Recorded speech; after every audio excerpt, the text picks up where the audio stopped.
racing in the Freedom 250. This was epic. What a day on the streets of Washington, D.C. President Trump took a lap of honour around the streets of the nation's capital in the presidential motorcade as IndyCar's Freedom 250 Grand Prix came to Washington. I was on the ground and I'll have all the latest very shortly.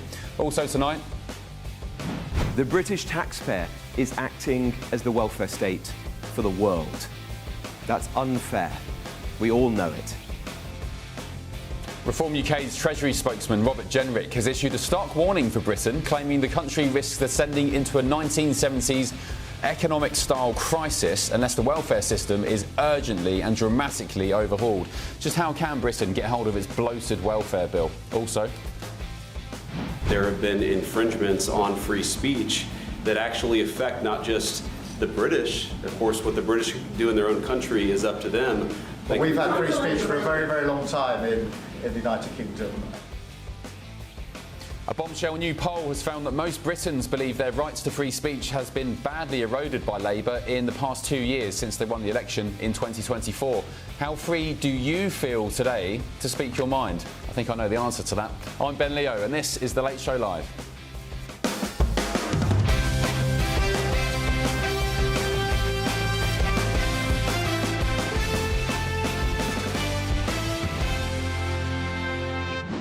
Good morning, hope you've had a lovely weekend. Joining me in the DC studio this evening is my panel. Tonight we have Senior Research Fellow at the Heritage Foundation, Simon Hankinson, and Communications Strategist Dan Rennie. And in London, Republican strategist Matthew Hurt, who for once is on the other side of the pond. Hello Matthew. And the former Labour MP, Stephen Pound. Stephen, I hope Matthew's looking after you this evening. Let me know if he misbehaves and I'll put him in line. Thank you, Matthew. He's been very, very kind, very, very tolerant, just like you, Ben. Good. Yes, thank you so much. 5 is in the post. Thank you, Steve. Right, breaking news this evening. Andy Burnham will arrive in Kyiv in Ukraine on Monday morning, making his first foreign trip as Prime Minister as he joins the country in celebrating its Independence Day. His visit comes with a pledge of continued British support for Ukraine against Russian aggression. During the visit, the Prime Minister will lead his first meeting of the Coalition of the Willing alongside international leaders after recent accusations from Moscow that the UK is intentionally escalating the conflict. Burnham will also take part in Independence Day events and accept an award on behalf of the British people, recognising the UK's support. Mr Burnham has said in a comment, on Ukraine's 35th anniversary of independence, the Ukrainian people should be in no doubt. The UK is behind you today and for as long as it takes. The friendship between our two countries will long outlast Russia's illegal war. In both the fight and in the rebuilding to come, we'll stand with Ukraine and deliver opportunities for people across both our countries. Right, let's get the thoughts of Senior Fellow for National Security at the Coalition for Global Prosperity, Elliot Wilson. Elliot, good morning to you. Thanks for joining The Late Show Live. I guess Burnham here is just continuing what we saw from Sir Keir Starmer and even maybe just repeating him, I guess, like a parrot, in that we'll be behind Ukraine, the UK as a nation, for as long as it takes. The script is certainly very familiar, isn't it? I mean, I think it's good that the Prime Minister's gone and done this early on, because he's not a man who has much background in foreign affairs. We didn't know much about his foreign policy instincts. And he's clearly saying that, you know, the position is as it was, that we are fully in support of Ukraine.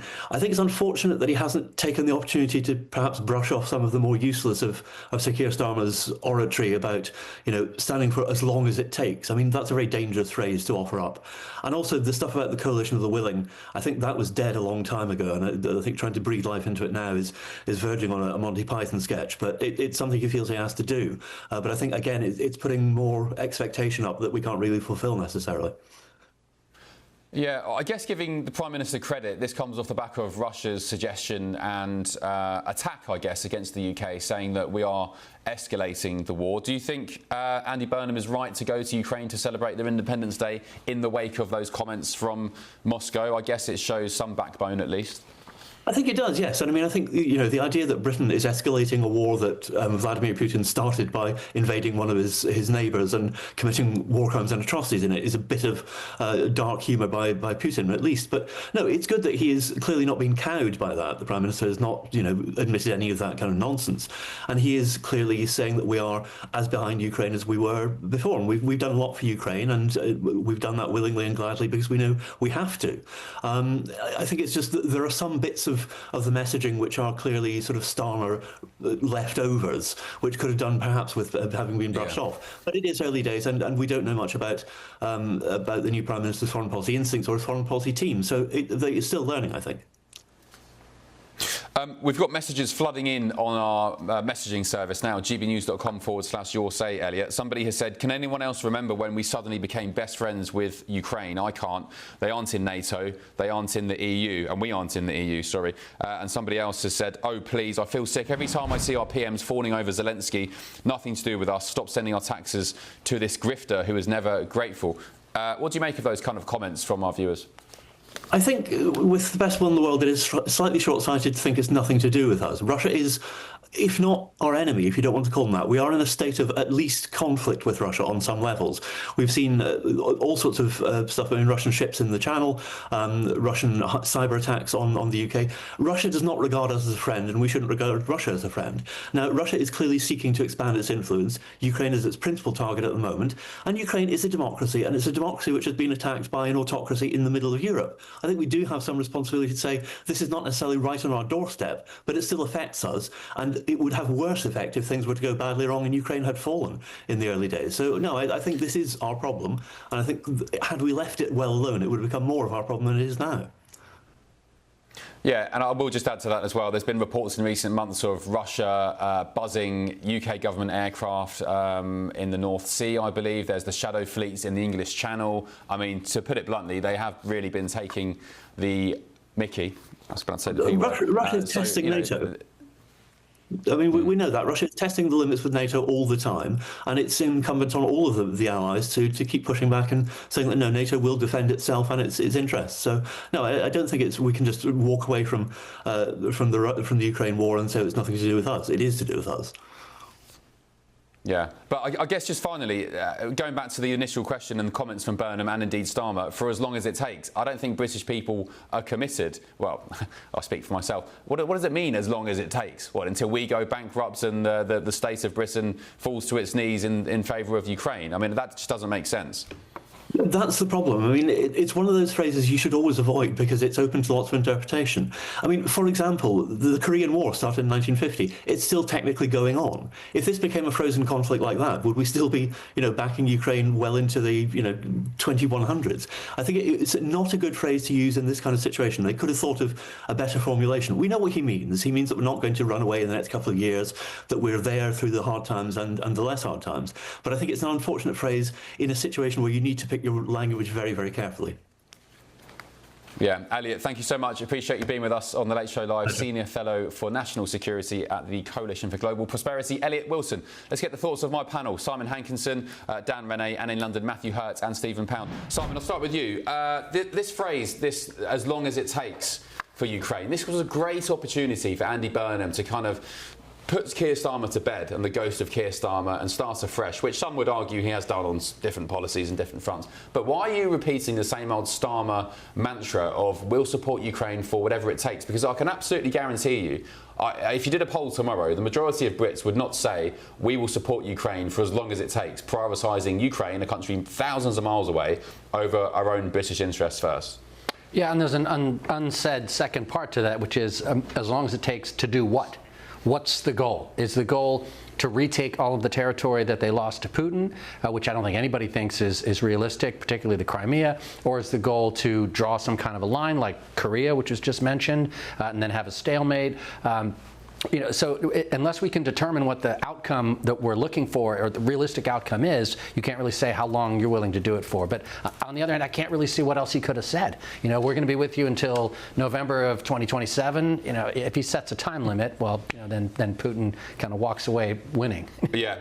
Stephen, breaking in the last couple of minutes, Andy Burnham will hand Ukraine's secret blueprints for Storm Shadow missiles on his first visit to the country later today on Monday morning in Kyiv. He's agreed to release classified information on British components so that Kyiv can manufacture the long-range weapons itself for its conflict with Russia.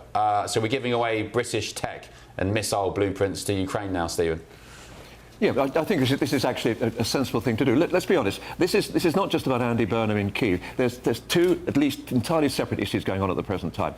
Andrei Kelin, the ambassador to London, has now been withdrawn. This is a preliminary step to Russia breaking off diplomatic relations with the United Kingdom. And they've already made statements that we are an enemy. And in diplomatic circles, withdrawing the ambassador is actually that first step. And don't forget, this has survived the Novichok, it survived Salisbury, all those dreadful things. They still kept their embassy. Now they're moving away. At the same time, Mikhail Khodorov, who is the very, very popular defense minister, who was sacked, as you know, by the prime minister in Ukraine, is currently heading for America. And there are big demonstrations actually in Kyiv at the moment, and Zelensky is actually trying to distance himself from Fedorov. So there's these two different dynamics that are going on. In the meantime, the war is, in terms of material depth, there's a real problem. Magazine depth, there's a real problem there. Both sides, or for all three sides, if you imagine it, the United States, Ukraine, and the Russian Federation, are actually running out of materials. What the Ukrainians are doing is quite extraordinary. They're actually manufacturing, basically from the beginning, a complete new asymmetric drone warfare that we didn't even know about 3 or 4 years ago. So I think to share information with them is important. As for the substantive point, Ben, back in, I don't want to go back to the 1930s because I'm probably one of the few people, I don't actually quite remember it, but I was fairly close to it. That's when they talked about the Germans in Czechoslovakia. You remember what the Daily Mail said? Czechoslovakia is a faraway country of which we know very little. The reality is, if you don't actually keep the bear in the cage, the bear's going to come for your throat. And it's going to come via Estonia, Latvia, Lithuania, Poland, Moldova, and it's going to be on our doorstep. We have to stand up to them. You don't appease dictators. That's the way to surrender. OK, I'll take your wisdom on that. Dan, North Korea is sending tens of thousands of troops to fight on behalf of Russia in Ukraine. President Trump the other day said that he was severing ties with South Korea because he got on so well with Kim Jong-un in North Korea. Do you think that was in direct response to North Korean troops going to Ukraine? I think that it all goes into the calculus, but what it comes down to is that there really is no end date here that we're looking at, and we've got an expanding problem that needs a resolution of some sort. And what we saw with this visit, I'd like to say, I'd like to see a little less talk and a lot more action with what is going on to assist Ukraine against this Russian aggression, because Russia is going to continue to test the NATO alliance. They see some weakness there as it is, based upon the contributions that are being made. So again, I like that we're seeing now some stepping up here by the UK, and I'd like to see some of the other countries perhaps step up as well to show that the coalition of the willing is indeed unified, and that there is some real support out there, and it's not just the United States funding this thing, but we have some more real support coming in from the European countries to help defend what's going to go on in their own backyard. Yeah, shame they've not been so willing, by the way, on Iran. Right. Everybody just sitting on their hands when it comes to Iran and defeating the Islamists. Matthew Hurt, just finally, what's the American take on Russia's war with Ukraine, or their invasion of Ukraine? Is there enthusiasm amongst people like you and the American people for your government, your taxpayer dollars, to keep funding this war machine? Well, Ben, I think that the Atlantic Ocean separating the United States from a lot of this conflict makes it a faraway conflict for many Americans. But I also think that Stephen made some pretty excellent points about the threat of Russia as they potentially move further and further into Europe. I'm concerned about, threats from North Korea, threats from China, their increased collaboration, what we've seen with Indonesia and China recently. And so we have these actors, these state actors who want to expand into Western Europe, into Eastern and Western Europe, and into the Southeast. And it is very concerning to me. We have made a commitment, and NATO has made a commitment, and I am at this point comfortable maintaining that commitment and giving Ukraine the authority and the resources to continue the fight. OK, interesting. I just wonder, viewers and listeners and panel as well, I wonder what Putin thinks of Andy Burnham. Does he know who he is? Has he got intel on him? Do you think he's been scoping him out for months, Simon, ahead of the Makerfield by-election? What do you reckon? Oh, yeah. No, he's an intelligence guy. He's KGB, and I'm sure he has voluminous files and knows a lot about Andy Burnham and psychological profiles, and pays keen interest on... What do you think he thinks of him? I couldn't. I know you can't get in Putin's head, but yeah. He's probably like the rest of us, still trying to figure him out. As one of your panelists said, Burnham really doesn't have much of a record on foreign policy. I don't know how much he knows about Russia or Ukraine. Maybe he's learning on the job. So Putin's probably just waiting. He's a patient man. I wonder what his intelligence file says. Everton fan, DJs now and then, likes a pint. Bacon rinds. Promised to end rough sleeping in Manchester, didn't. So yeah, we'll see. Free bus passes, cheaper bus passes. Yeah. I bet you Putin knows more about Burnham than Burnham knows about Burnham. Yeah, probably right. KGB. Right, still ahead. Thank you guys, appreciate it. Still ahead on the Late Show Live this evening. Iran and Russia cannot be allowed to use different proxy organisations to threaten security and safety on Britain's streets.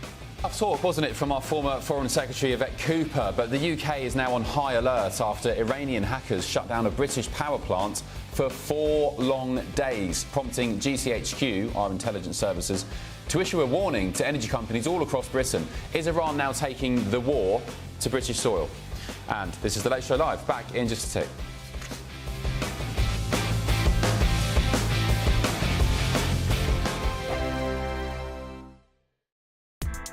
Join me, Nana Akwe, for an informative, interactive news programme with a difference. It's fun. No, he didn't say that, though. I'm so surprised. I think there's an element of truth to that. Join me from 3 p.m. every weekend, only on GB News, Britain's news channel.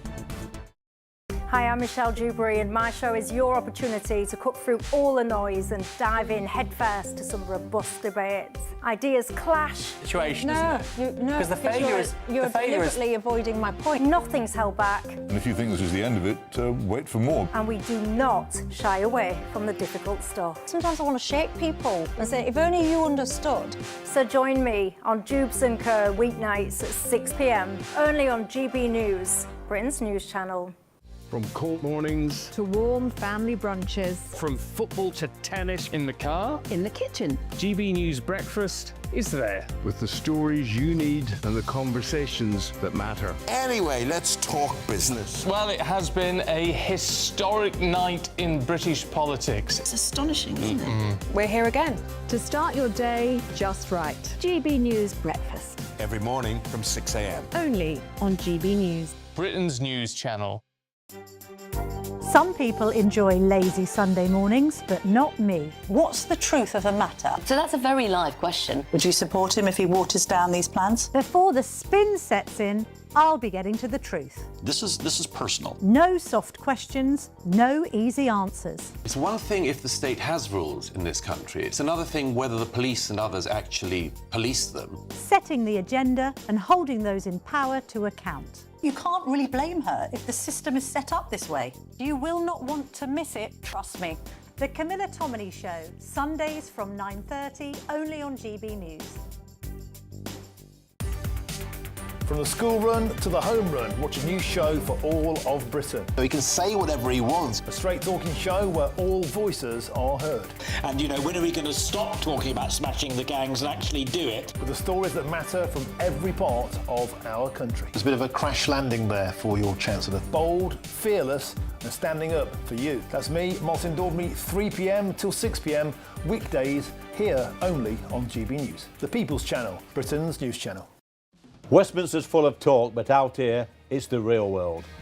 Am I allowed to talk now? No, that's it. This is where it matters, real people and real lives. That's what politics is all about. In fact, has Trump made a good start?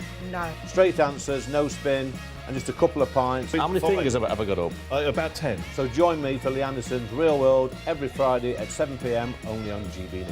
The People's Channel, Britain's news channel.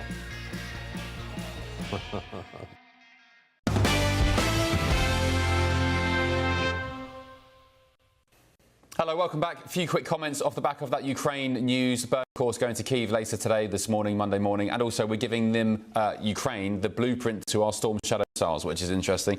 Call Me Old Fashioned has said, 5 warmongers, talking about me in the panel. Where's the balance for Ofcom? In my opinion, Russia has defeated NATO and Iran has repelled America. The materials America needs to make more missiles are being withheld by China. It's over. The West has lost. Thank you for that. Somebody else said, Burnham in Ukraine. What a joke. Sick of being embarrassed by our politicians abroad.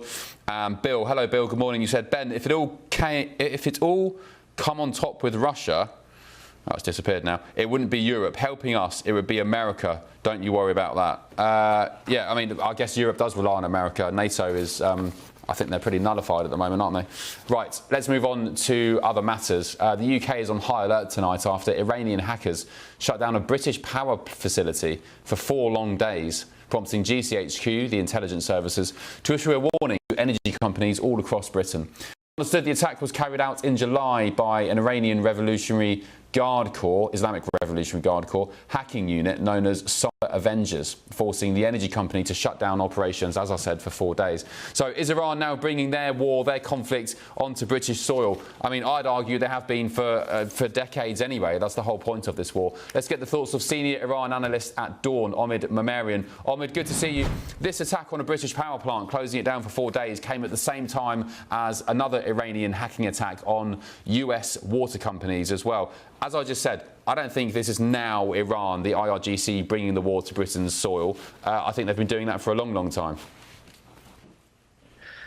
Ben, thank you so much for having me. This is an example of how the war can expand beyond the conventional battlefield and beyond the Middle East. Iran has shown over the past that they are not superior when it comes to the military capabilities they have, but they have asymmetric capabilities that have been working for them for some time at least, and I think that's one of the elements in the broader escalation calculation that the US and other parties have been careful about some of these capabilities, asymmetric capabilities, and cyber capabilities is one of those elements. This incident in July in the UK, it seems to be a very small power plant, and it's not confirmed by independent sources. But if that's true, that shows that Iranians are willing to expand the geographical aspect of the war if they feel very much pressured. So it's a very dangerous area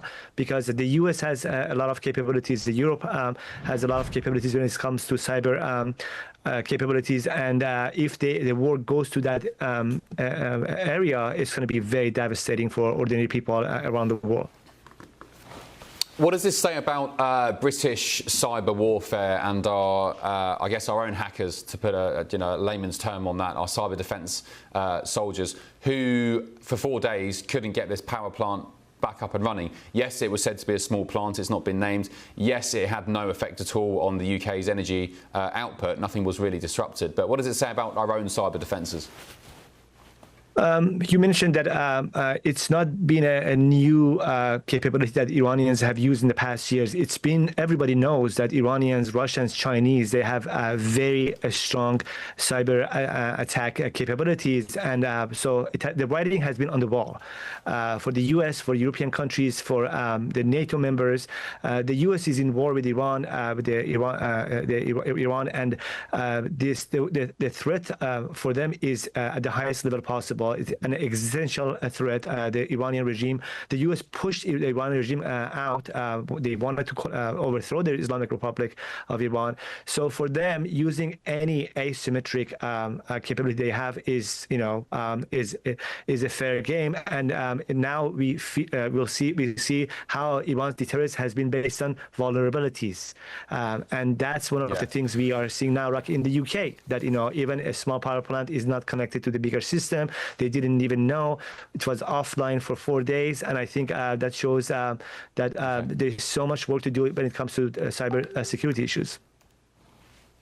OK, Omid, thank you very much. Much appreciated. Omid Mamarian there, senior Iran analyst at Dawn. Let's get the thoughts of my panel.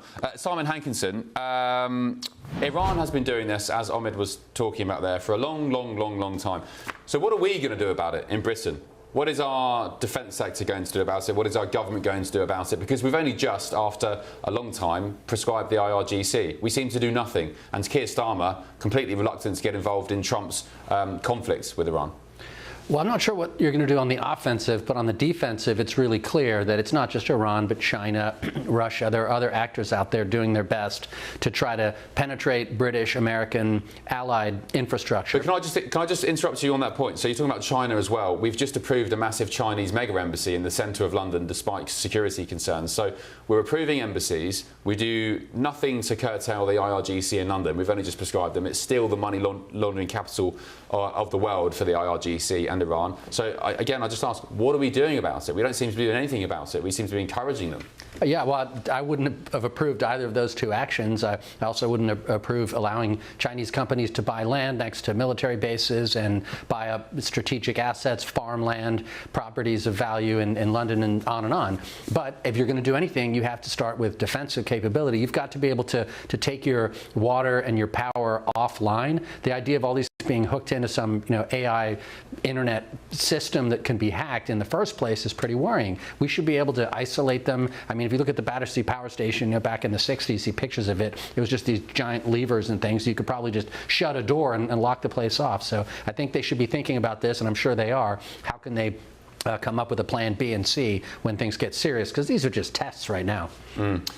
Stephen, your thoughts on this? It's said to be the most successful hacking attack of all time. Again, I'll just include the caveat, it was a small power plant. The UK's energy distribution wasn't really affected, but 4 days, pretty decent feat in terms of hacking success. Yeah, no, it's very, very frightening. I think just quickly, your point about the super embassy in Royal Mint Court. I mean, one of the advantages of having that there is it actually absorbs 5 different embassies. At the present time, the Chinese Communist Party actually have 5 separate embassies dotted around all over the place. They're all closing down. They're being amalgamated into one place. I think from our point of view, that's actually quite handy to keep an eye on. But here's an interesting thing. I've only been to Iran a couple of times, and I find it extraordinary that England, the United Kingdom, Great Britain, seems to actually resonate with them, mostly because of the Mossadegh business, when we overthrew we were part of the process that overthrew the Mossadegh regime. But it's amazing when you actually see the the Union flag being burnt just as long as the Stars and Stripes and various other ones. So it does matter. However, the reality is that Iran wages war by proxy. They've only fought one uniform face-to-face war, and that was the Iran-Iraq war, which was just a stalemate. It just got bogged down. So what they do now, they fight through Hamas, or they fight through the Houthis, they fight through all their little they're groups dotted around all over the place. And one aspect of this is the IRGC is quite clearly got a cyber attack facility. And you ask what we're doing. Offensively, I think we're doing very, very little. I think there's not a great deal one can do. But defensively, as your guest rightly said, we're actually doing a great deal. Don't forget, they've foiled 127 of these attacks have been foiled by GCHQ and by MI6. So we're actually doing something quite sensible to actually stop it. But ultimately, I think we were right to stay out of the Iran war, because Donald Trump is in an awful position where he is now facing an endless war. There is no off-ramp. There's no off-ramp in the Iran war. If you tell me any way that Donald Trump can extricate himself from that war in the next 10, 15 years, I'll buy you a drink anyway, but I'd buy you another drink. I'll tell you what he could do. I was down on the streets of DC today, Dan Renee, and there were B-1, B-2, B-52 bombers steaming overhead, F-35 jets. It was an amazing show of American power and might, and it gave me goosebumps. Just turn the screw. Turn the screw and finish the job, do it properly. That's what President Trump could do, and get rid of that Islamist despot regime and do what Trump said he was talking about at the start of February, and let the Iranian people have a new government. Well, yeah, and the fact is that can be done. I mean, the military has the capabilities to do all of those things, and I'm not quite sure why we haven't seen more kinetic types of attacks at this point. But what we can do here is try to find a pathway towards ensuring that the critical infrastructure in our country and in the UK and elsewhere is protected. I mean, because if you don't have security around your critical infrastructure, you don't have national security. I mean, just look at how we react when we don't have Wi-Fi for 5 minutes. Imagine not having water for 5 days. You would die. And I think my teenager probably died not having Wi-Fi for that long of a period of time too. But at the same time, I mean, this is an illustration of where the new battlefronts are really being fought, and that is on these cyber attacks. So I mean, and it's fantastic that hundreds of these things may have been foiled, but terrorists only have to get it right one time to create a lot of damage. So we have to have these investments not only in the military might that we have, because we've got that already. We have to make sure that that our infrastructure is protected through cyber attacks as well. All right. Yeah, well said. Matthew Hurt, you're now in London. Normally you're here with me in DC. You've been gallivanting around the UK. Have you bumped into any KGB, CCP or IRGC members on your travels in London? Lots of them there. How would you know? Not that I know of, Ben, but and I'm sad that I'm missing Maybe Matthew is one. the continued Freedom 250 celebrations. But, you know, I was on this program on Friday, February 27th. I opposed our kinetic action in Iran. We've learned over the last 30 years that you cannot export democracy into the Middle East based on countries that were drawn straight lines mostly by this country, Great Britain, in the early 20th century. And I'm deeply concerned that we're now using resources, and we won't be able to finish the job in Iran without boots on the ground. And there is clearly no appetite for that among servicemen and women or the American public. So I will stay consistent on this. I don't think that we should have gone into Iran on February 28th, and we could have used those resources to bolster our defenses in the other sectors. Dan, do you agree with that? As an American? Unfortunately, I don't. You know, the fact is that the world's most dangerous weapons cannot fall into the hands of the world's most unpredictable regime. And again, it might not be a popular decision, but this is a war. This is a situation that's been going on for 50 plus years now, and we finally have leadership that's going to take it on. Again, it might not be popular, but it's necessary, and it's time to put an end to it now. All right, Pseudomas on your say. Hello, Pseudomas. Hope you're well. You've had a good weekend. You've said they planned for a very long war for a very long time. Invasion and conquering is our only option. No deals will make any difference. And Joan, hello Joan. You said, hi Ben, your style of presenting is so unique, slick, smart thing. Sorry, you'll just love bombing me, Joan, which I'm too embarrassed to read out on air, but thank you very much. I appreciate it. Right, still ahead on The Late Show Live. Paris Davis delivered the green flag to President Trump, which he will wave to start this race. We have green. We are racing in the Freedom 250. Trump go, yes, lights out. Those Indy cars racing through the streets of DC. There's Air Force One, F-35s flanking it. What a day on the streets of the nation's capital. Trump took a lap of honour around the streets of DC today in the presidential motorcade as IndyCar's Freedom 250 Grand Prix came to Washington. I was on the ground and I have all the latest, and I got rinsed at the merch stall courtesy of my two boys. This is The Late Show Live. See you in a second.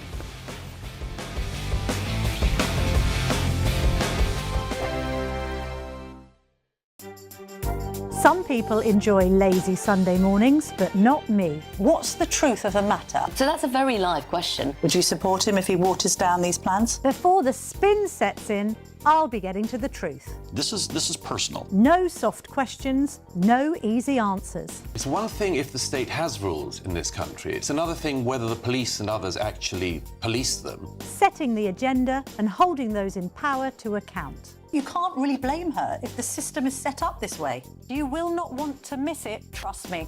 The Camilla Tominey Show, Sundays from 9:30, only on GB News.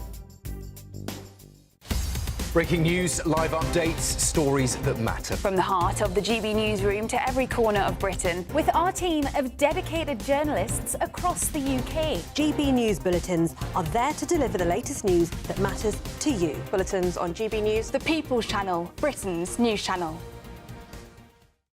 Hi, I'm Michelle Dewberry, and my show is your opportunity to cut through all the noise and dive in headfirst to some robust debates. Ideas clash. Situation, isn't No, because the failure is you're deliberately avoiding my point. Nothing's held back. And if you think this is the end of it, wait for more. And we do not shy away from the difficult stuff. Sometimes I want to shake people and say, if only you understood. So join me on Jubes & Co. weeknights at 6 p.m, only on GB News, Britain's news channel. Britain is not just a geographical expression. We are a people bound together by history and culture that are distinctively British. Join me to celebrate our music, theatre, artworks and literature, which we can explore and enjoy together. Everybody's welcome. Sunday with Michael Portillo. Every Sunday at 11 a.m. on GB News, the People's Channel, Britain's news channel. I've been in Westminster for a long time, but I know that though power may be here, its effect on people's lives is across the whole of the country. We may be where rules are made, but it's where they're implemented that matters. Join me, Jacob Rees-Mogg, for forthright and frank discussion on where Britain has come from, where it's going, and where it will end up. That's State of the Nation, Monday to Thursday, 8 to 9 o'clock. Vox Populi, Vox Dei. From the school run to the home run, watch a new show for all of Britain. He can say whatever he wants. A straight-talking show where all voices are heard. And, you know, when are we going to stop talking about smashing the gangs and actually do it? With the stories that matter from every part of our country. There's a bit of a crash landing there for your Chancellor. Bold, fearless and standing up for you. That's me, Martin Daubney, 3 p.m. till 6 p.m, weekdays, here only on GB News. The People's Channel, Britain's news channel.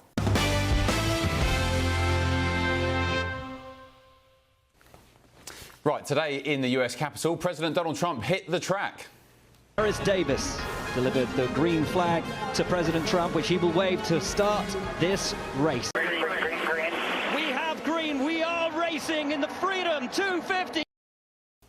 So that event in question was IndyCar's Freedom 250 Grand Prix, an open-wheel race, of course, single-seater, kind of like F1, but not F1, where cars raced past Washington, the Washington Monument, the US Capitol, at speeds approaching 200 miles per hour. This was the latest of the American celebrations to commemorate their 250th birthday this year. The President and the First Lady Melania cruised around the circuit in the Beast, waving to crowds in the Capitol to watch race cars speed around the nation's landmarks. Air Force One soared overhead to commemorate the event. 140,000 fans there today, including me and the family. F-35s, B-1, B-2 bombers as well. It was an amazing day. A very patriotic feel to the event as well. And in with the theme of the day, 27-year-old American driver Kyle Kirkwood won the race after an astonishing 147 laps around the track to cap off the festivities. And the home of the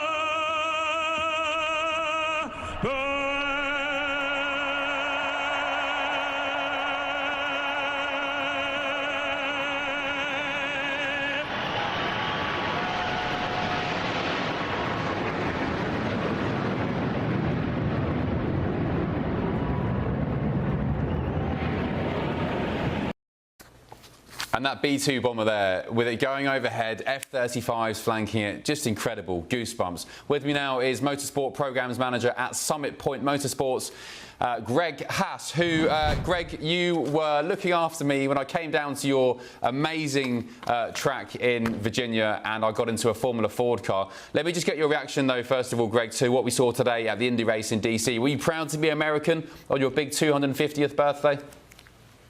Well, I was really amazed and certainly proud and hugely impressed with what the cars, the drivers were doing, the course, and the whole team in the larger sense that was making this all happen. It was pretty incredible. Yeah. Pretty incredible.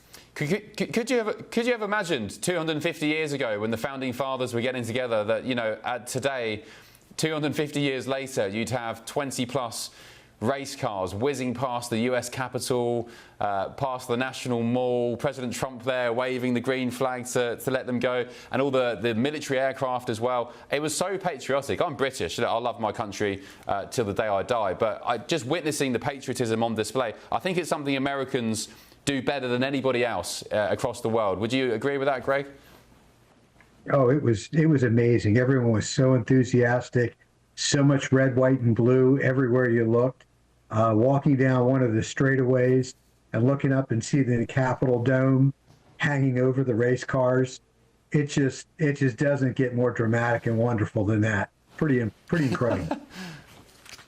Greg, there's some pictures of me on the screen now from when I came down to visit you at Summit Point in Virginia. Yes. I went in the Formula Ford car.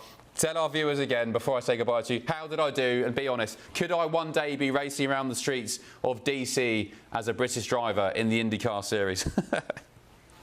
I think you're on your way. I think you broke the century mark already. So, you know, you've gotten that accomplished. So just a matter of more of the same. We are in West Virginia, by the way. So, yeah. Sorry, West fantastic Virginia, yeah. job. Yeah, and what a great song. Look I think at I that. clocked 120 down the back straight. I think if I had a few more hours, I would have got a little bit more braver, perhaps. You kept Greg, looking thank you more so much. Just comfortable tell our every viewers- lap. Yeah, exactly. Well, courtesy of your help, just tell us, where can viewers and listeners, if they're in West Virginia, DC, where can they get hold of you and Summit Point? What's the website?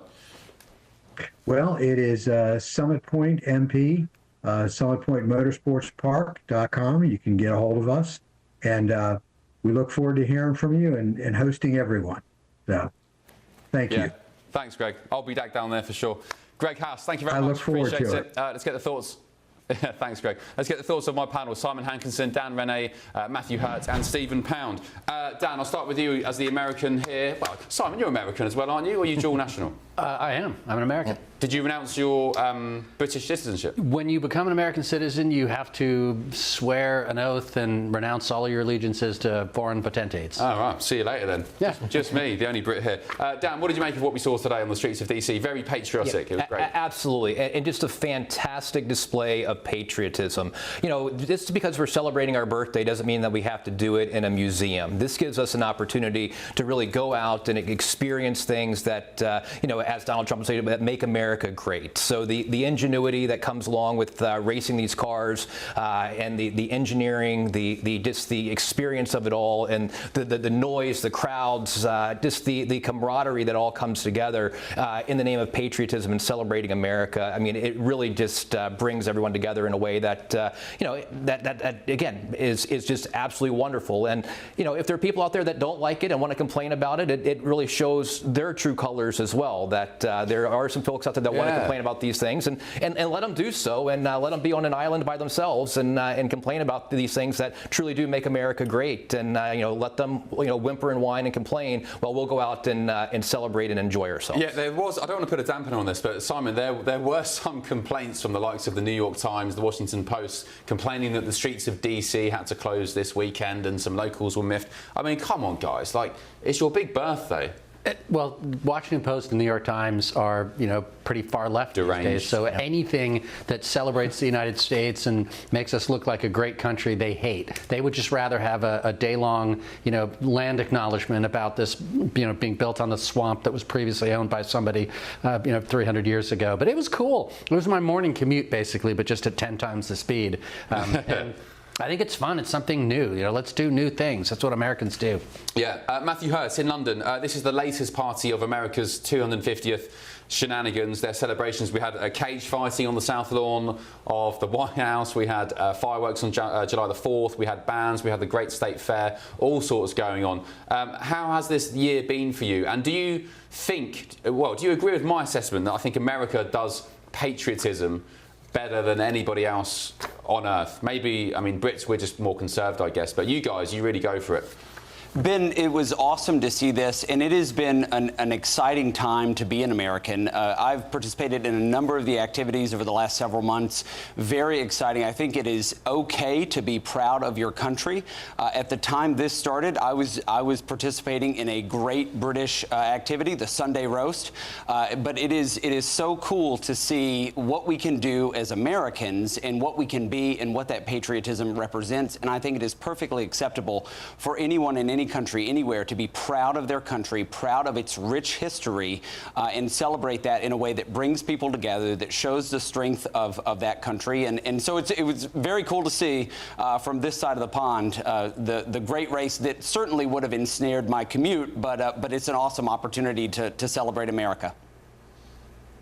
Yeah, and Stephen Pound, the CEO of IndyCar Racing, has said that he wants to come back, and Trump said they want the Indy race back for the next 5 years or so. So we could see this return to DC. Any thoughts on that? Would you like to see Indy London, perhaps?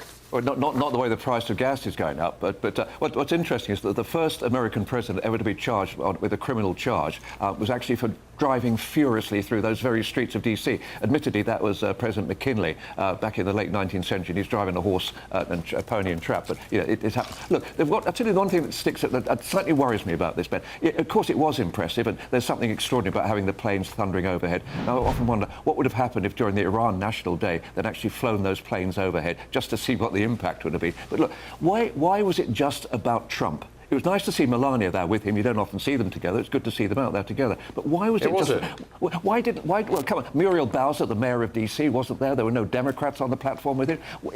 I mean, Matthew talked about bringing people together.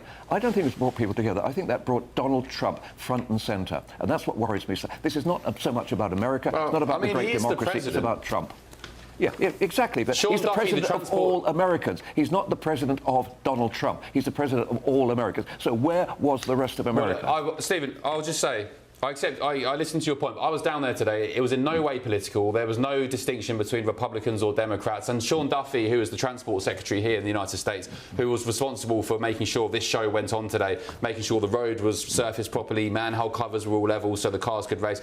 He paid credit publicly on Fox News this evening to the mayor of DC, who is a Democrat, saying she worked well on this project. They came together. It was completely non-political. So I politely reject your point there. It was in no way a Trump fest. I've heard that criticism from people, but he is the president. He's going to be there to kind of kick proceedings off. Dan, just very quickly, do you think it was political today? And if people don't want to be there, they don't have to go. It's as simple as that.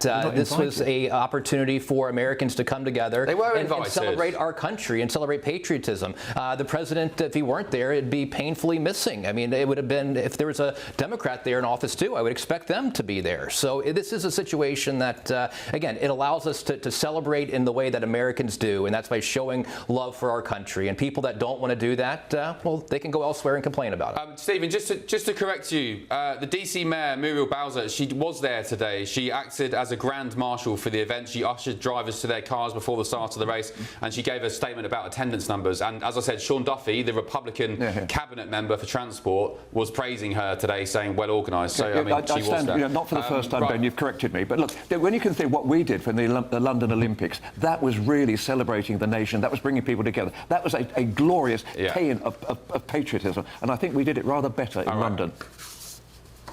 Bless you. All right, Stephen, thank you very much. Still ahead on The Late Show Live, we'll be taking a look at today's papers, starting with The Telegraph, which goes with graduates face worst job market on record. Is there a surprise there? And also, more pressingly, the picture of the PC who was killed in that crash, the 7 fatality crash, who's an Iraq war veteran. We'll be paying tribute to him in just a second. Back in a minute. Breaking news, live updates, stories that matter. From the heart of the GB newsroom to every corner of Britain, with our team of dedicated journalists across the UK. GB News bulletins are there to deliver the latest news that matters to you. Bulletins on GB News, the People's Channel, Britain's news channel.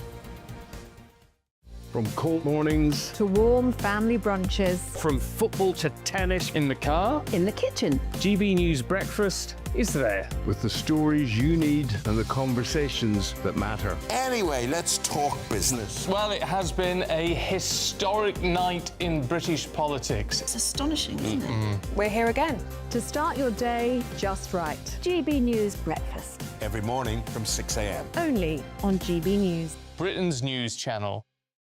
Westminster's full of talk, but out here, it's the real world. Am I allowed to talk now? No, that's it. This is where it matters, real people and real lives. That's what politics is all about. In fact, has Trump made a good start? No. Straight answers, no spin, and just a couple of pints. How many fingers have I got up? About 10. So join me for Lee Anderson's Real World every Friday at 7 p.m. only on GB News. The People's Channel, Britain's news channel. At GB News, we love to hear from you, our loyal community. So drop us a line at gbnews.com/yoursay. There you can talk to each other and also to the presenters live on air. gbnews.com/yoursay, because GB News is your channel, Britain's news channel. Join me, Nana Akweer, for an informative, interactive news programme with a difference. It's fun. No, you didn't say that, Dave. I'm so surprised. I think there's an element of truth to that. Join me from 3 p.m. every weekend, only on GB News, Britain's news channel. You want to know what's really going on in the corridors of power? Labour don't know what to do with you half the time, and that makes you quite lethal in the chamber. Get behind the headlines with Chopper's Political Podcast. Join me, Christopher Hope, as I sit down with the great and the good of British politics. We'll see where this ruling takes us. These are the stories shaping our nation. Chopper's Political Podcast, available now on all platforms. Listen in, and stay ahead. Hi, I'm Michelle Dewberry, and my show is your opportunity to cut through all the noise and dive in headfirst to some robust debates. Ideas clash. Situation, No, Because the failure is you're deliberately avoiding my point. Nothing's held back, And if you think this is the end of it, wait for more. and we do not shy away from the difficult stuff. Sometimes I want to shake people and say, if only you understood.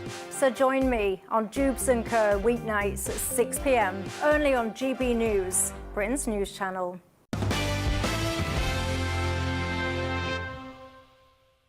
Right, let's take a very quick look at the front page of the Daily Telegraph tomorrow, which leads with a picture of one of the police officers killed in that 7-person fatality crash where 5 apparent joyriders were going the wrong way down the A66. One of them, well, they've both been named actually, these brave coppers who were in their cars. One is an Iraq war veteran and their partners have paid tribute to them. So Tom Clough, PC Tom Clough was killed in the crash, and also PC Matthew Blades.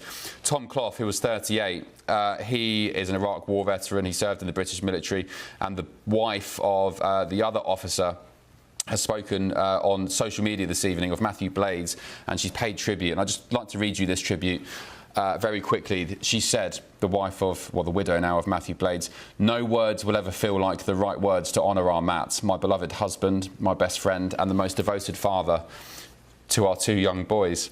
He was an adored son and brother, a perfect son-in-law, and the most fun uncle. He was loved beyond words by all his family and friends, and his loss has left a space that can never be filled. He gave his life in the line of duty, protecting and serving others with courage, dedication and selflessness. The pain of losing him is beyond words, and our lives will never be the same. Neither will the love he gave us ever fade. Our children will grow up knowing what an incredible father he was and always will be. And I'll carry his love, his memory and everything we shared with me always." And as I said, Tom Clough as well, his colleague who also died in the patrol car, is understood to have served as a soldier in the military in Iraq and Afghanistan before later becoming a Cleveland police officer. His family said that he was a hero and he jumped into action whenever he was needed. Stephen Pound, just your thoughts on this tragic loss of 2 heroic serving police officers, and indeed one a military veteran as well. I think you read that beautifully, and I think the words actually speak for themselves. I think it's almost anything is almost OTOs after hearing those words. But I think if I can just take exception to one thing you said, you used the expression joyriding. These aren't joyriders, these are death drivers. This is not just what's happened in Cleveland. Last week in County Kildare in Ireland, 5 young men were killed, again, racing down the motorway against the traffic stream.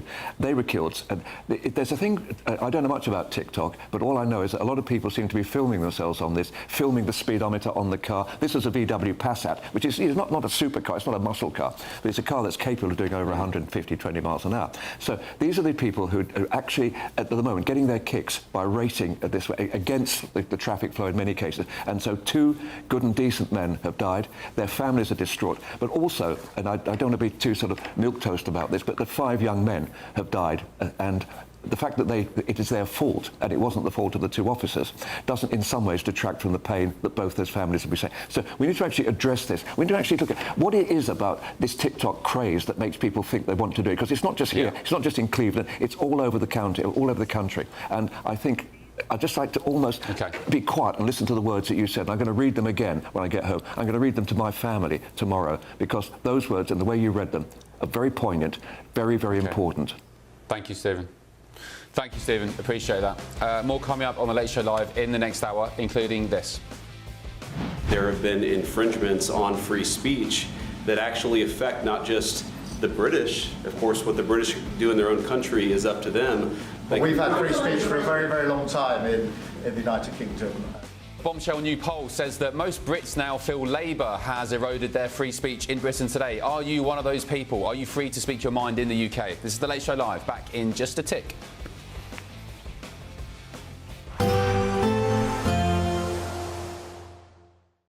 Today, clouds overhead, total zen within. Box Solar sponsors the weather on GB News.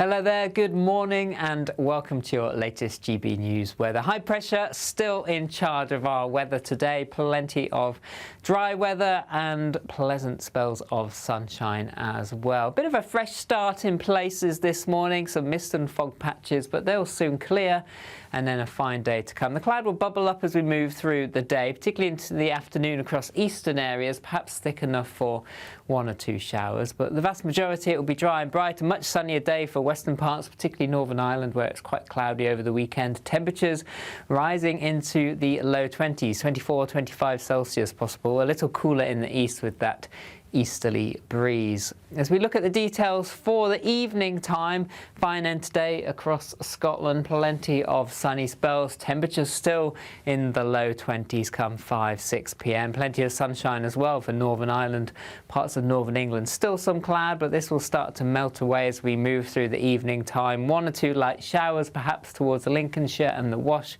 into East Anglia. A bit of an easterly breeze, just making it feel a little cooler here. And then perhaps an increasing chance of some showers moving in across the far south as we head through the latter part of the evening into the early hours.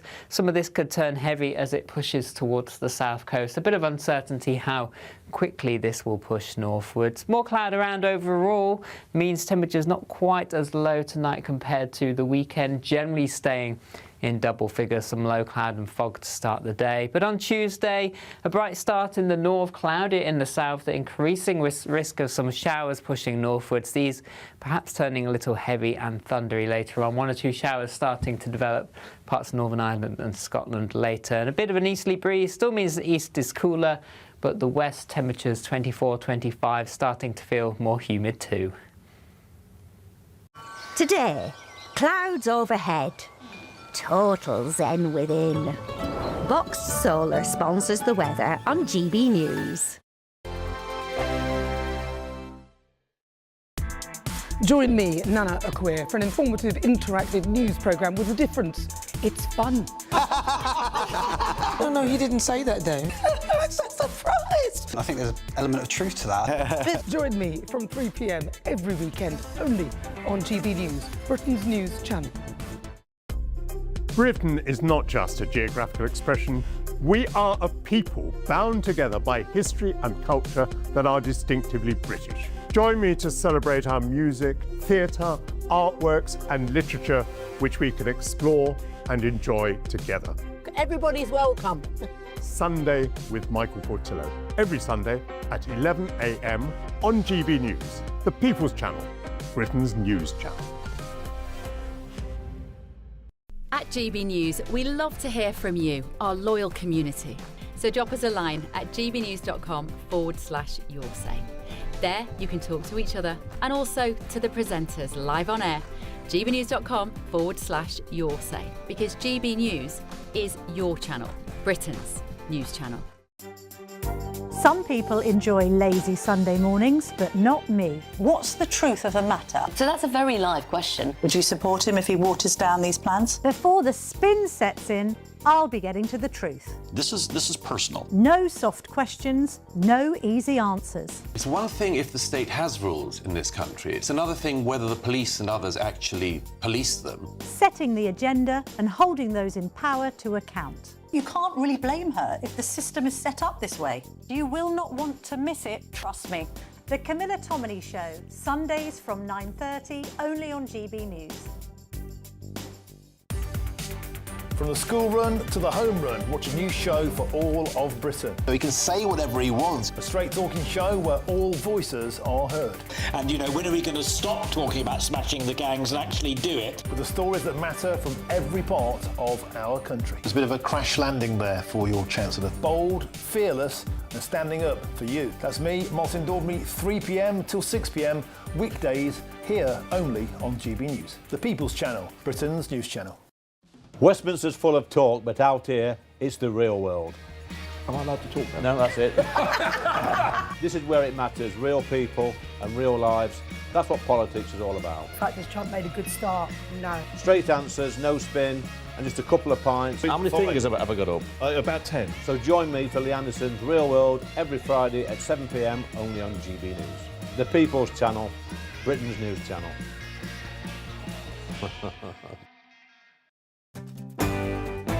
I'm Tom Harwood. This is GB News, Britain's news channel.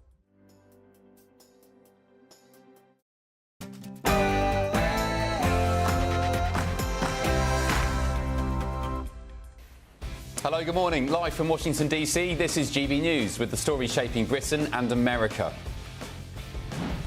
To put it simply, Vladimir, I want you to know that we've got your back. You can count on me and you can count on us. You can count on the UK. Breaking news this Monday morning, Prime Minister Andy Burnham will arrive in Kyiv later today, marking his first foreign trip as Prime Minister as he joins Ukraine in celebrating its Independence Day. But with its depleted military, just how much influence can the UK have on the conflict? Also tonight, Paris Davis delivered the green flag to President Trump, which he will wave to start this race. We have green. We are racing in the Freedom 250. you just know that's going to be a meme for years to come, President Trump waving that green flag. He took a lap of honour today around the streets of the capital in the presidential motorcade as IndyCar's Freedom 250 Grand Prix came to Washington. I was on the ground and we'll be getting stuck into that in just a tick. Also tonight, the British taxpayer is acting as the welfare state for the world. That's unfair. We all know it. We'll be talking about this next. Reform UK's Treasury spokesman Robert Jenrick has issued a stark warning for Britain, claiming the country risks descending into a 1970s-style economic crisis unless the welfare system is urgently and dramatically overhauled. Just how can Britain get hold of its bloated and ever-growing welfare bill? Also, there have been infringements on free speech that actually affect not just the British. Of course, what the British do in their own country is up to them. But we've had free speech for a very, very long time in the United Kingdom. You getting in touch about this on Your Say and Mail. A bombshell new poll has found that most Britons believe their rights to free speech have been eroded by Labour in the 2 years since they came to power in 2024. How free do you feel today to speak your minds? Do we actually have free speech at all in Britain? Also tonight, but her name is Caroline, and she's our press secretary, and she just had a baby. And I just learned she loves the baby more than she loves Donald Trump, and I'm very angry with her. Where is Caroline? Well, Caroline Levitt, President Trump's press secretary, is resigning at the end of this month. She's off, but she's got a new job. It's been revealed today. Any guesses what she may be up to? gbnews.com/your say. Where do you think Caroline's heading? I'm Ben Leo, and this is The Late Show Live.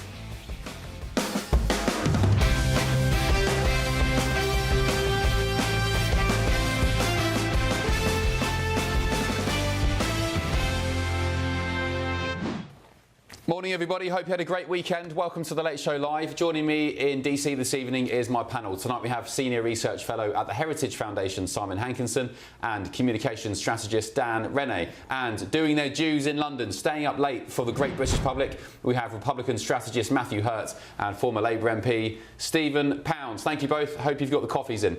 Right, let's start this hour with our main news story, which is Reform UK's Treasury spokesman Robert Jenrick has issued a stark warning for Britain, claiming the country risks descending into a 1970s-style economic meltdown unless the welfare system is urgently overhauled. In an interview with When the Facts Change, Mr Jenrick said, if we don't do these welfare reforms, I think there's a very high chance we'll end up in some kind of fiscal crisis, with the bond markets taking fright. Bond yields would rise to unsustainable levels, leading to reforms of this nature, or even stronger ones, being forced upon us by external forces, by market participants. It would be like what happened in the 1970s, and it would be far, far more unpalatable than anything I've set out. Well, Jenrick's warning comes after Reform announced a wider plan to cut more than £50 billion a year from the bloated welfare bill. The British taxpayer is acting as the welfare state for the world. That's unfair. We all know it. There are 6.6 million working-age people in the UK claiming out-of-work benefits. Among their number are many who can work, who should work, but have chosen not to. With me now is senior analyst and head of campaigns at Onward UK, Joanna Marchong. Joanna, great to see you again. Thanks for your company. Jenrick's right, isn't he? I think, all parties, regardless of colour or rosette, could agree on this. No, Joanna? Yeah, I think every party so far has basically said that we need to cut the welfare bill and we need to do it pretty much as soon as possible. I think Jenrick's right to point out that it is unsustainable. I want everyone to remember that the welfare bill is about £333 billion that we pay. It's more than we take in income tax alone. So that's to give you what we're putting into the system versus what we're taking out. Half of that, over half of that, is ring-fenced by all parties to secure and protect the state pension. So now we're looking at the minority share. How do we get people off of benefits and into work against the wider backdrop of having national debt be £2,990 billion? Debt interest alone for the year was £109 billion. So at that point, we're not even paying enough to cover what we're taking out. This is a major turning point, I think, because markets are responding. That's why inflation is rising. It's 2.9%, and inflation is directly linked to exactly what we are paying as taxpayers and how big the bill will be at the end of the day. Yes, there's lots to go at. I mean, there's foreign nationals on welfare. I think it's something like 10 billion a year. You've also got the Boris wave. 1.2 million came under his premiership. When they get indefinite leave to remain in 5 years' time, and all their dependents, Reform UK anyway, they suggest they will be entitled to welfare of something like 600 billion, which is just absolutely eye-watering.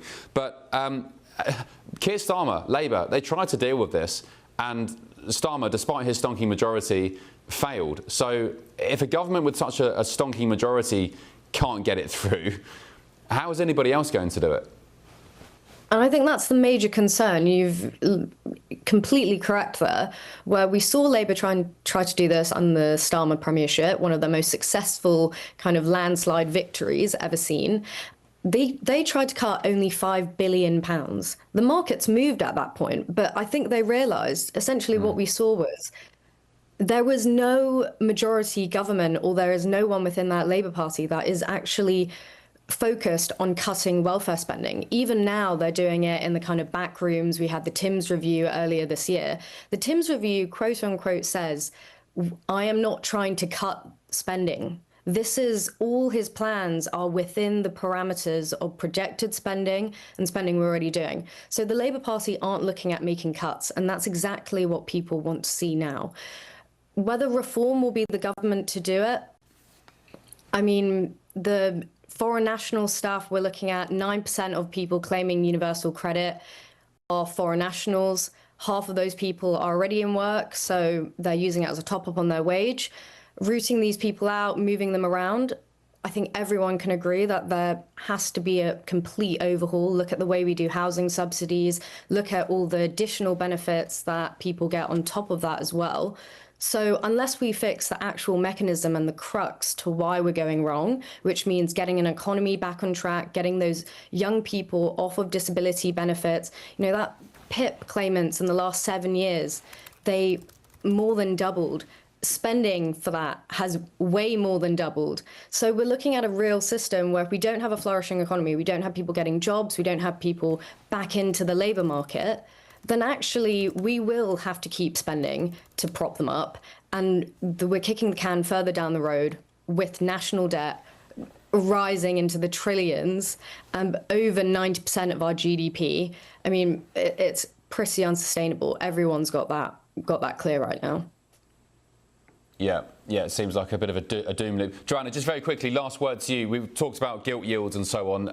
Gilt yields have been higher under Labour at points than they were under Liz Truss's 40-odd day premiership, which she was, you know, I mean, it killed her politically.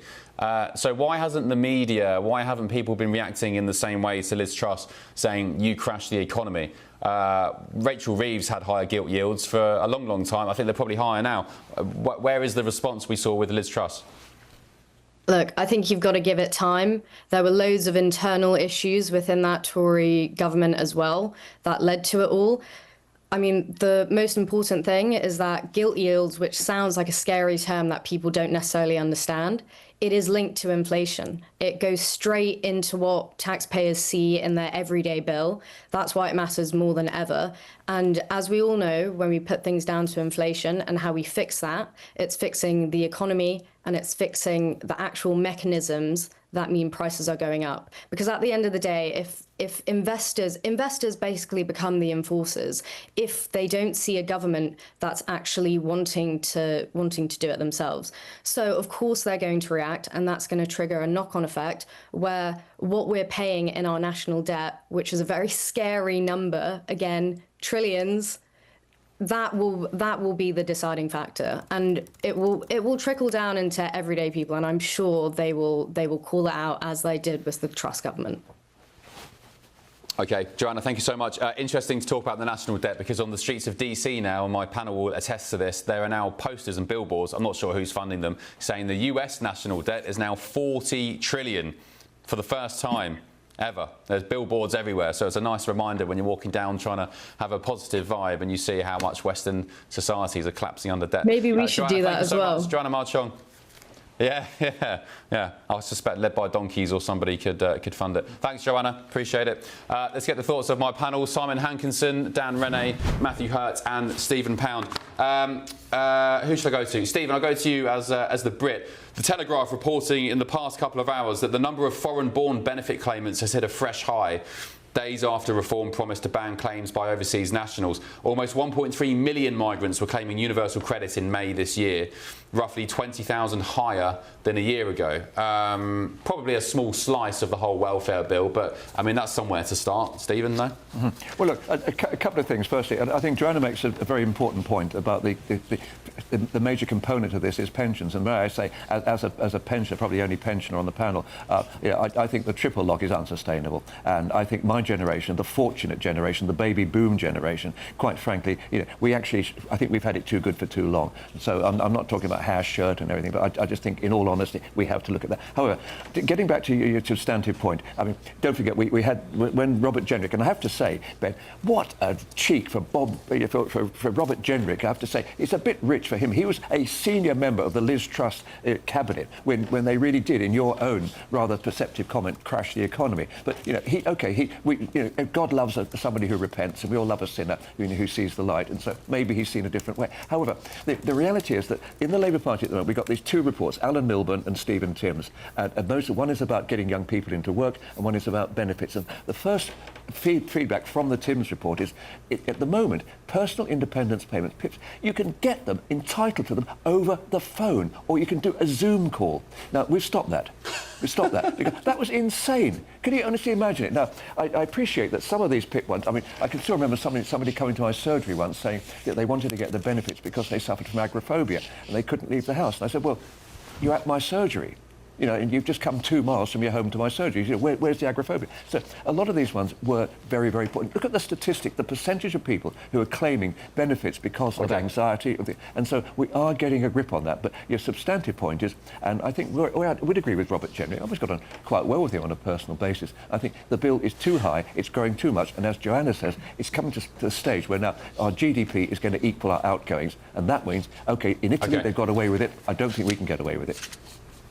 All right, Simon, Stephen, I would say, with respect, talking about abolishing the triple lock, as a former MP, and I say this with love and respect, you're probably in a more privileged position than a lot of pensioners in Britain these days, and I just absolutely think that you have to protect the triple lock. These people, including you, Stephen, built the nation, you built the country, you grafted hard for all these years. They should not be stitched up with somebody abolishing the triple lock, especially at a time when the government is spending so much money, billions, on people who shouldn't be here, Simon. Well, you're going to disagree with me. That pause suggests you're going to disagree with me. If something can't go on forever, a wise man once said, it won't. And you have to do everything. It's not. I agree. The number of people who are skivers is not, catastrophic. That's not the biggest thing. The biggest thing is people who are actually entitled to the benefits. But after COVID, it seems like we dropped all the standards down to nothing.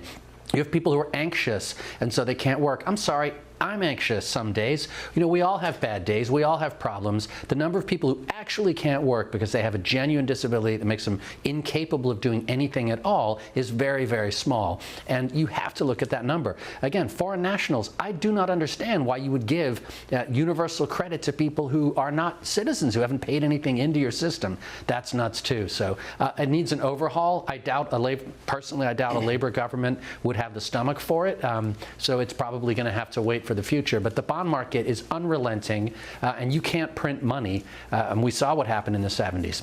Yeah, well, you can print money. The US printed a third of its entire USD money supply in 12 months. We can print money because it's the world's reserve currency. And then, but Britain, unfortunately, doesn't have that ability. 100 years ago, you did. And then, Matthew, what did the Federal Reserve say? Jerome Powell, they said it won't cause inflation. And then they said, oh, actually, 6 months later, inflation is transitionary. Well, it's, 6 years on, you've still got inflation, Matthew.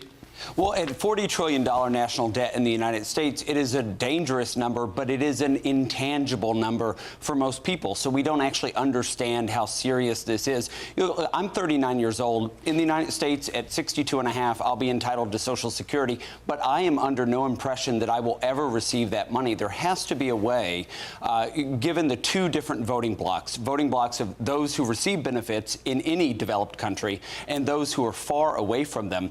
And those who are far away from them, myself included, should be able to opt out of the system. I would even be willing to, for the next 5 or 10 years, continue to pay into the American Social Security system so that my parents, grandparents, and those generations can still receive those benefits. But it is a Ponzi scheme in the United States, and it is very dangerous, and it is one of the largest contributing factors to a national debt for Great Britain or for the United States. All right, great stuff. Dan, any thoughts on this? Well, I mean, we all can agree that there are people out there that need to have this public assistance, but it's being abused. And when we see the numbers of debt that we're experiencing, especially here in the United States, that $40 trillion that we're talking about doesn't even include the unfunded obligations of Medicare and Social Security. So the real number is probably north of $100 trillion. And when it comes down to it, you know, it's the United States, that kind of debt, at some point, someone's going to not want to buy our debt anymore.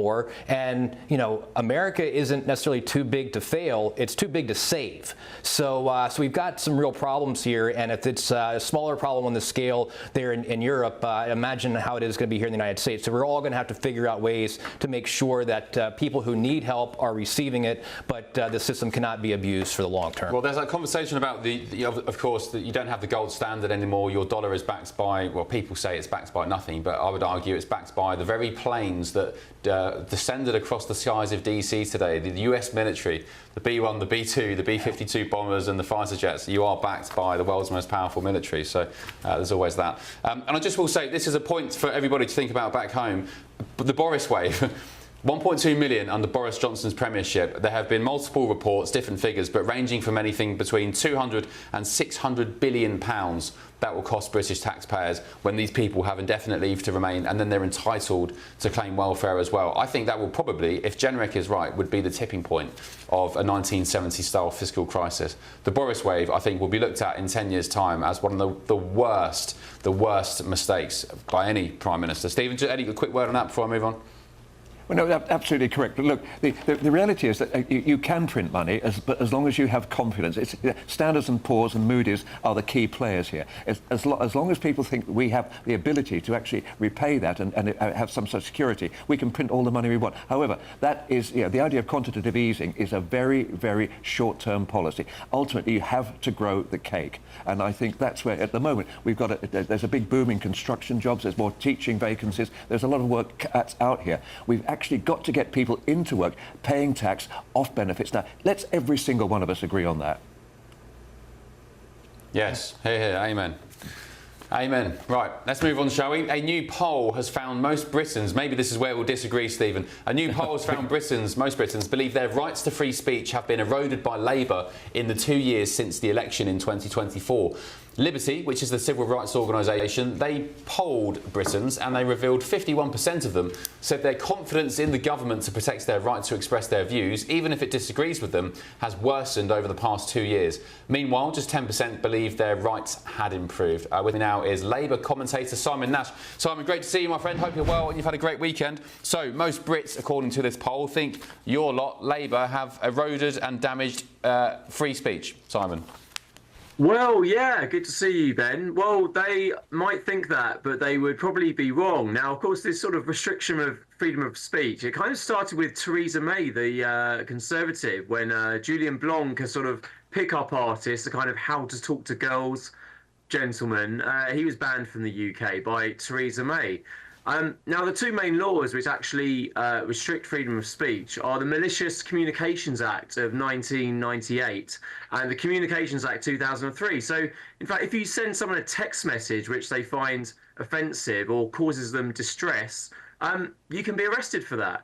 And I'm not seeing anything from the Conservatives to say, well, we should repeal this law. But under the Conservative government, these laws were widely abused to restrict freedom of speech and have people arrested for sending text messages, sending tweets, which the government disagreed with.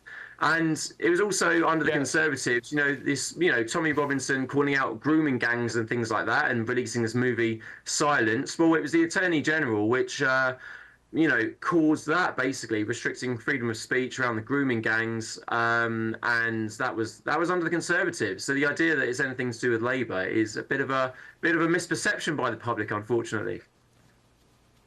I think that was, technically, I think the Tommy Robinson thing was, as far as I remember, contempt of court, so you could argue it was the judiciary. But you are quite right, Simon, great points, including, by the way, the Online Safety Act, which Nadine Dorries was one of the main architects of it. That was a Conservative piece of legislation, which Labour has now picked up. I saw a clip the other day, I talked about it the other night, of Mark Francois getting up in Parliament when the Tories were in government after the tragic murder of Sir David Amess, saying that the Online Safety Act needed to be bolstered to include the banning of anonymous profiles on social media.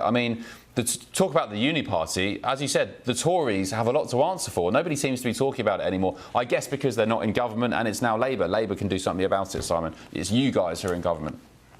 Well, that's right. I do think, there does seem to be a certain relationship between, on the sort of, freedom of speech issue as well on the court, the Attorney General is a political appointee and he can lean on judges to do certain things. So whilst it is a separate judiciary, the Attorney General being politically appointed is a bit of an issue for freedom of speech here in the UK. I do think Labour should be saying, look, we're going to have a sort of freedom of speech bill. We are going to repeal this Malicious Communications Act. Now, a lot of people say, well, if someone's sending sort of blackmailing or threatening messages to someone or really threatening tweets regarding, death or harm, then the laws are important for that. But there are many, many people being arrested for things below that threshold. Of course, this is actually reduced under the Labour government. All these sort of videos of people during COVID having the police come to their home for sending out tweets and Facebook messages, that is largely finished. And it does seem that the government is actually cracking down on real crime like burglary and phone theft rather than that. But, there does need to be, I'd encourage opposition parties to, repeal these laws which restrict freedom of speech, including the Malicious Communications Act. It's a disgraceful law which is against freedom of speech principles in the UK. All right, Simon, great stuff. Good to see you, my friend. Hope you have a good week. Simon Nash, Labour commentator. Let's get the thoughts of my panel. Matthew Hurt, I'm going to ask you as the First Amendment-loving American who's now in Britain, how's your free speech faring in Blighty? And one of the important he's got points... no speech. His mic's off. Sorry, your mic was off. Your free speech was silenced. Sorry, go on. Am I back, Ben? You're back. You're back. Okay. Yeah. As a free speech absolutist, I'm concerned, and Simon made an excellent point. These are incremental things, oftentimes by the right and the left.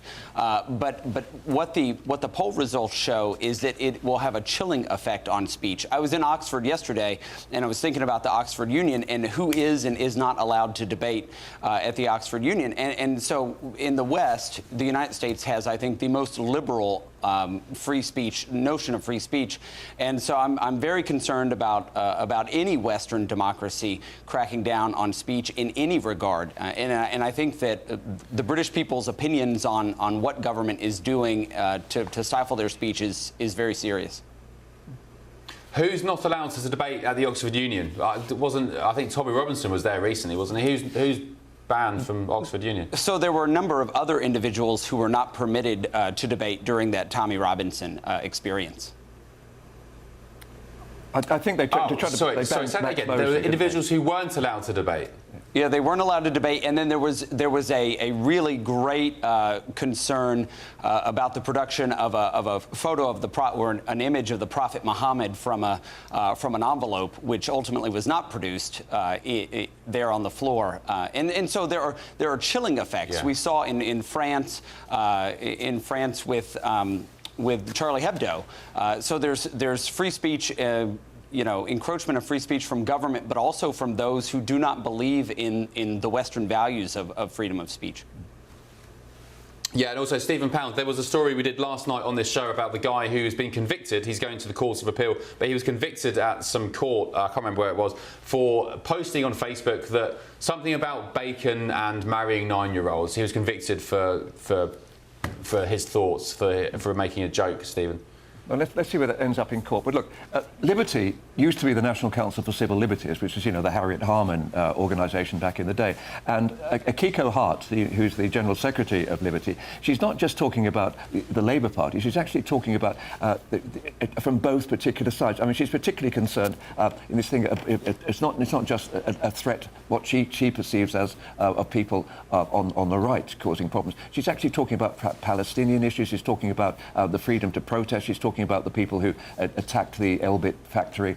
She's talking about a much wider thing. So I don't think this is necessarily about the Labour Party. But when you actually come down to freedom of speech, the old saying is, freedom of speech doesn't mean you've got the right to shout fire if you're in a crowded theatre. But honestly, look at where we are tonight. We are on GB News, which is completely free speech. Is there anything that we can't say on this? Because, I must admit, I've been told a couple of times that my language has got a little bit lower decks on here, and I apologise for that. But the reality is that we do have a motion towards free speech in this country. And you, Ben, and GB News are the living embodiment of that. Thank you, Stephen. I appreciate the sentiment behind that. However, I would slightly not disagree with the point you just made. Thank you. GB News does a great job. However, we are ruled by Ofcom, and the laws in the UK, our licensing laws, says we have to have both sides of the argument on our programmes or we lose our licence. We have to give a fair and balanced view. Now, I want that by default anyway. In fact, I love having people like you, Stephen, on the show who I disagree with. I enjoy having lefties on the show who I can debate with. Maybe I'll learn something, maybe they'll learn something. I want that by default. However, I don't think it should be down to the state and written in law that needs to happen, because that is not free speech. That is a quango saying you must curtail your speech by doing this, this and this. That's not free speech. I want to do it anyway, as I just said, but that's not free speech, Dan, as you'd find in America. Well, I mean, that's why I love the First Amendment language that Congress shall pass no law. I mean, the instant that we start talking about regulating free speech, we're going down a slippery slope. First, it's,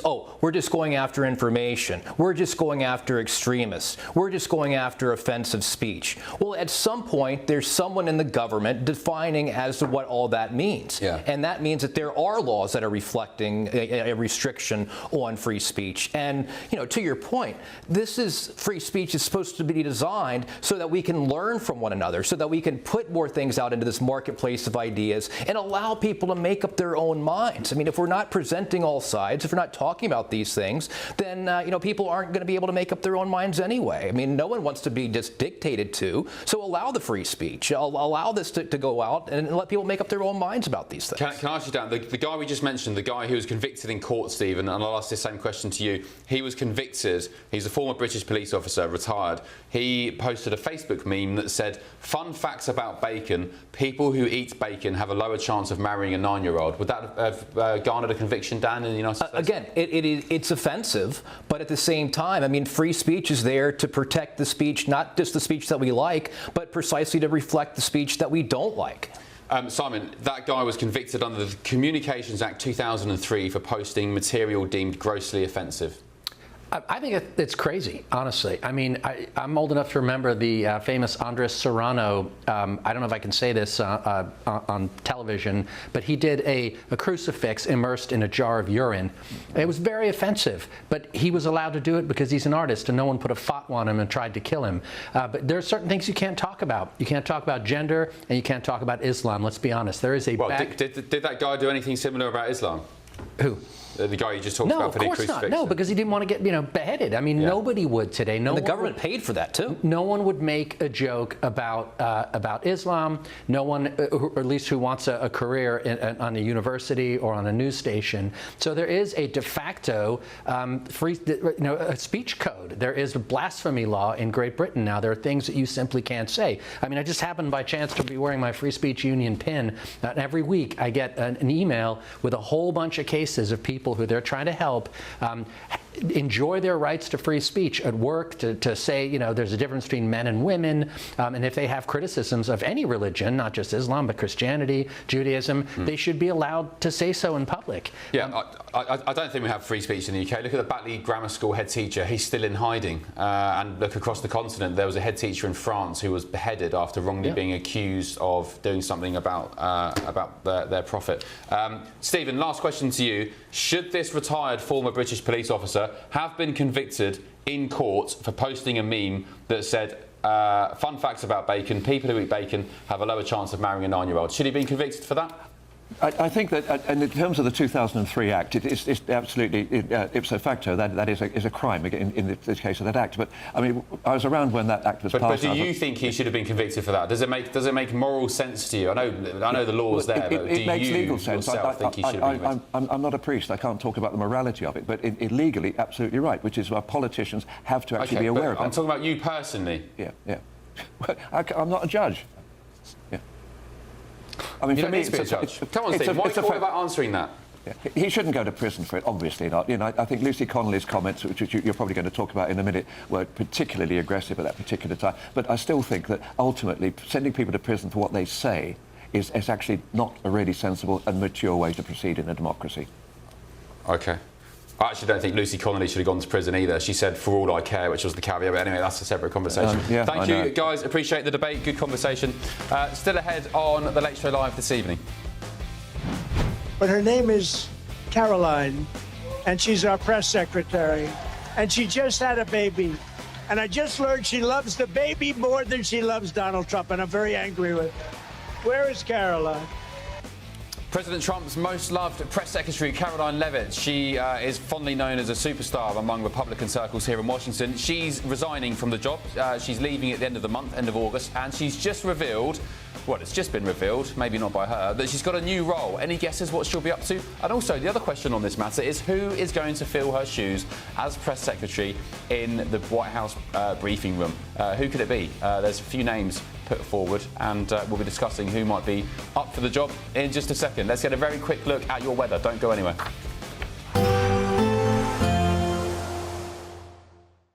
Expect warm spells with the odd rude interruption. Box Boiler sponsors the weather on GB News. Hello there, good morning and welcome to your latest GB News weather. High pressure still in charge of our weather today. Plenty of dry weather and pleasant spells of sunshine as well. Bit of a fresh start in places this morning, some mist and fog patches, but they'll soon clear and then a fine day to come. The cloud will bubble up as we move through the day, particularly into the afternoon across eastern areas, perhaps thick enough for 1 or 2 showers. But the vast majority, it will be dry and bright, a much sunnier day for western parts, particularly Northern Ireland, where it's quite cloudy over the weekend. Temperatures rising into the low 20s, 24, 25 Celsius possible. A little cooler in the east with that easterly breeze. As we look at the details for the evening time, fine end today across Scotland, plenty of sunny spells, temperatures still in the low 20s come 5-6 p.m. Plenty of sunshine as well for Northern Ireland, parts of northern England. Still some cloud, but this will start to melt away as we move through the evening time. 1 or 2 light showers perhaps towards Lincolnshire and the Wash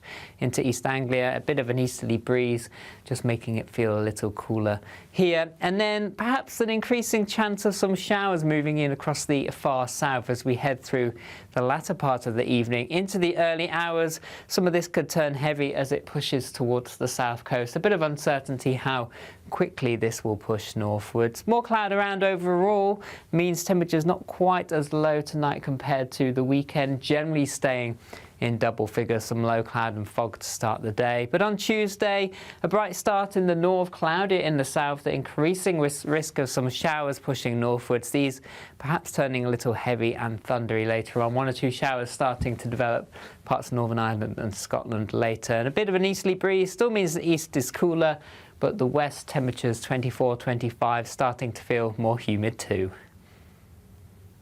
Expect warm spells with the odd rude interruption. Boxed Boilers sponsors the weather on GB News.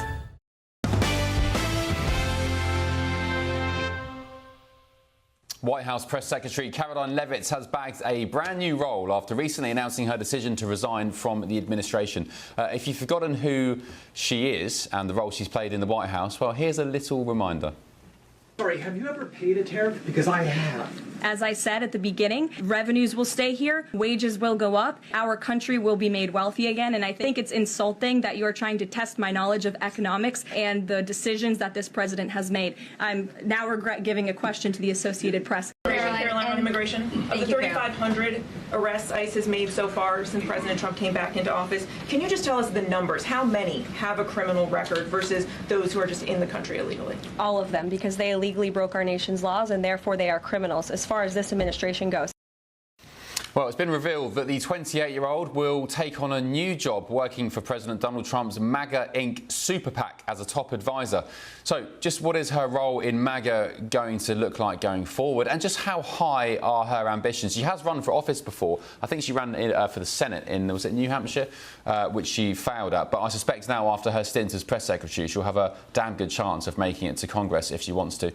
Also, who is a possible candidate, to fill her shoes to take over the job? Let's get the thoughts of political reporter at the Daily Mail, Victoria Churchill.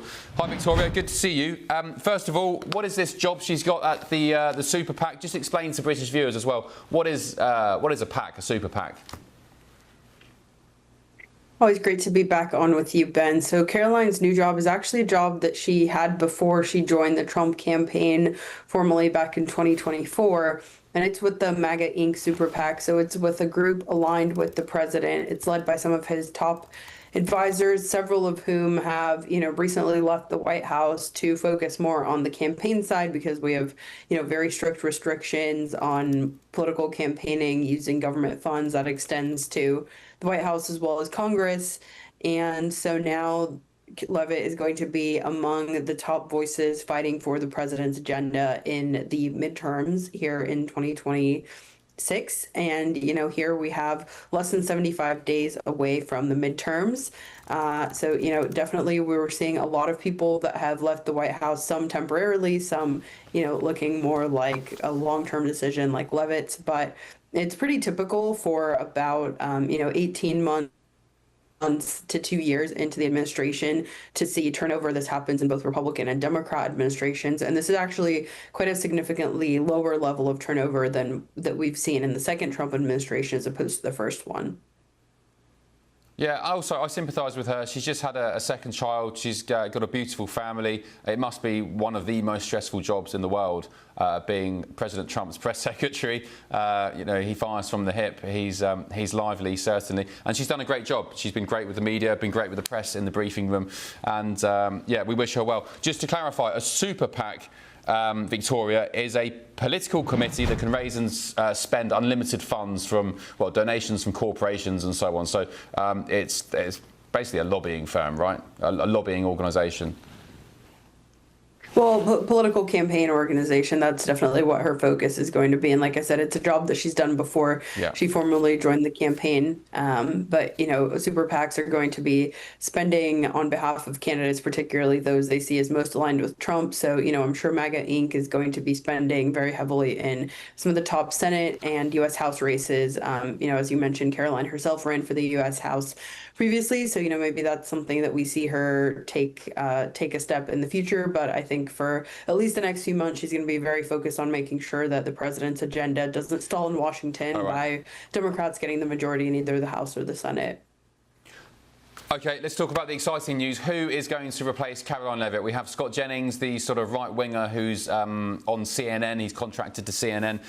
We have Anna Kelly, the principal deputy press secretary. She's pretty good. She's very, very articulate and lively on the airwaves when she appears on the media. Who else is in the running, Victoria? And who do you think is going to be bagging that job? Those are definitely some of the bigger names that folks would recognize. There's also some other people kind of within MAGA world. Stephen Miller, he's recently rejoined the White House after, being a really long time advisor in Trump world. So, he could be up there at that podium. We're also looking at some potential people that have also been around, but not necessarily in the White House. I think Alina Habba has said she's not interested. So that was a name that was in the mix for a while. We're also seeing names, for example, like Elizabeth Pipko. She was a RNC spokesperson during the last campaign, and she's done some events with Freedom 250. So, it's definitely going to be a large swath of people that are competing for the job. I think some other names that have been in the mix that may not necessarily end up being the final selection are people like Tricia McLaughlin, who was spokesperson at DHS, but she's also about to have a child as well. So she's moved back home to Ohio, at least for the time being. And then another former DHS spokesperson is Katie Zakaria. She's, all over Fox News and outlets like that all the time. Fox News, Newsmax is mainly what you see her on, both before she joined in the administration and since. She had a brief stint which kind of aligned with the ends of Kristi Noem's term. I think she probably would have stayed longer if Noem was in the role longer. But we all know that the president is a big fan of Katie as well. So it's going to be interesting to see who they pick. I think the president obviously is going to have a very large part in that decision, as well as Susie Wiles. One of my colleagues reported that Wiles was seen meeting with Jennings in D.C. recently. So, it'll be interesting to see who they settle on. And, they might settle on somebody quick ahead of the midterms, but they might also take their time. Of course, during Leavitt's maternity leave, we saw lots of the top cabinet secretaries do White House briefings. That may be some way that they fill that, at least in the immediate after her departure at the end of this week. OK. Thank you so much, Victoria. Really appreciate it. It's going to be an exciting race. Maybe they won't have one. Maybe it'll just be JD Vance and Rubio popping up every now and then and doing some briefings. So we'll see. Victoria Churchill, political reporter at the Daily Mail. Thank you so much. Let's get the thoughts of my panel here. I'll start with you, Simon Hankinson. Any thoughts on this? Big shoes to fill with regards to Caroline Leavitt. She's been great by most standards. She really has. There's a Washington joke when people say, they want to leave to spend more time with their family. It basically means they screwed up or, there's a sex scandal or something. This is not the case. In her case, she actually does want to go spend time with her beautiful young family. She did yeoman's work. I mean, I've seen press secretaries for decades, some good, some bad, and she was absolutely one of the best. She fielded the questions. She did her job, which is, to spin the plates in the air and make the president look as good as she possibly can, and she did it well. So I think the amount of time she put into it was impressive, and wish her the best of luck. As to who replaces her, wow, tough shoes to fill. I heard on the streets it might be Matthew Hurt. Matthew, any truth to those rumours? Well, Ben, it certainly would not be me. I say routinely that I'm an asset on the outside and a liability on the inside, and I'd much rather spend evenings with you guys. But what the takeaway that I have here is I think we should celebrate motherhood. And this situation, obviously Caroline Leavitt, incredibly competent as press secretary, but there are professional women who are deciding somewhere along their lives to start a family, to raise a family, and this is an awesome opportunity. And what is great about moving to MAGA Inc. is that she can take a truncated or curtailed workload and not work all the time like she was in the White House. And so this is a tremendous opportunity, and congratulations to Caroline, and we should celebrate motherhood. I agree with that. Yeah, but, she's got the best job of all, being a mother. Go on, Stephen. Yeah, look, I have to say, I suffer from a particular problem when it comes to discussing these matters, because, like a lot of men of my generation, I look at American politics through the prism of the West Wing. And I remember Alison Janney as CJ, was and I think, isn't that wonderful? We had Alistair Campbell they had Alison Janney. And it seems, I mean, for me, I don't know who the next one is going to be. Presumably, it could well be Natalie Harp. I don't know. She seems to be in the frame for a few things. But I rather suspect, with all due respect to my colleague here, that dear Matthew, that the next one may possibly be female, possibly be blonde. Who knows? He seems to work quite happily with that particular cohort and that particular type. I think he wants a woman. I think he probably, indeed he does. You may want to rephrase that, but I think I know exactly what you mean. But look, the reality is, let's talk about Caroline Levitt. Fair play to her. I agree with you. Celebrating motherhood by all means, but she was one tough cookie, I have to say. I would have been terrified if I'd been some backbencher and been put up against her at a presser and having to ask a few questions, because, you know, she would have basically, you know, torn your head off, I think. But she would have done it rather elegantly and with a certain amount of style. So she was a tough cookie, and as I think everybody said, damn hard act to follow. Yeah. Dan, do you think she'll have a sort of unofficial advisory role with this administration at some point? I think she'll still probably have her foot in the door. Absolutely. I mean, she's got the ear of all the top people, including the president. But I think what's wonderful about what she's got now is the only babies that are going to be yelling at her now are her own, not the ones in the Washington, D.C. press corps. So I think that's a fantastic situation that she's gotten herself into. And again, I mean, leaving when you're on top is probably the best way to go, and I wish her well. She's fantastic, and again, I wouldn't want the job after her, because I don't think there's anybody that can do as good a job. Yeah, I think Anna Kelly is my shout, the Principal Deputy Press Secretary. Young girl, talented, very articulate on the air, good energy. I think, that's my suggestion. If anyone cares, probably don't. There's going to be a lot of people auditioning in the next couple of weeks, that's for sure. Yeah. Right, let's move on, shall we? The Telegraph is reporting it may have stumpy arms like chicken wings and a bizarre sprinting style, but a Chinese-made robot has smashed mankind, not humankind, it's mankind. Anyway, it smashed mankind's record for running 400 metres, clocking in at 38.16 seconds. The robot, very fast, amazing clip, called Tiangong Ultra, beat the record by nearly 5 seconds at the World Humanoid Robot Games in Beijing. The human 400-metre world record is held by Wade van Niekerk, a South African sprinter who ran the distance in 43 seconds. So the robot is much quicker. Let's take a very quick look at this Chinese robot in action. It's terrifying.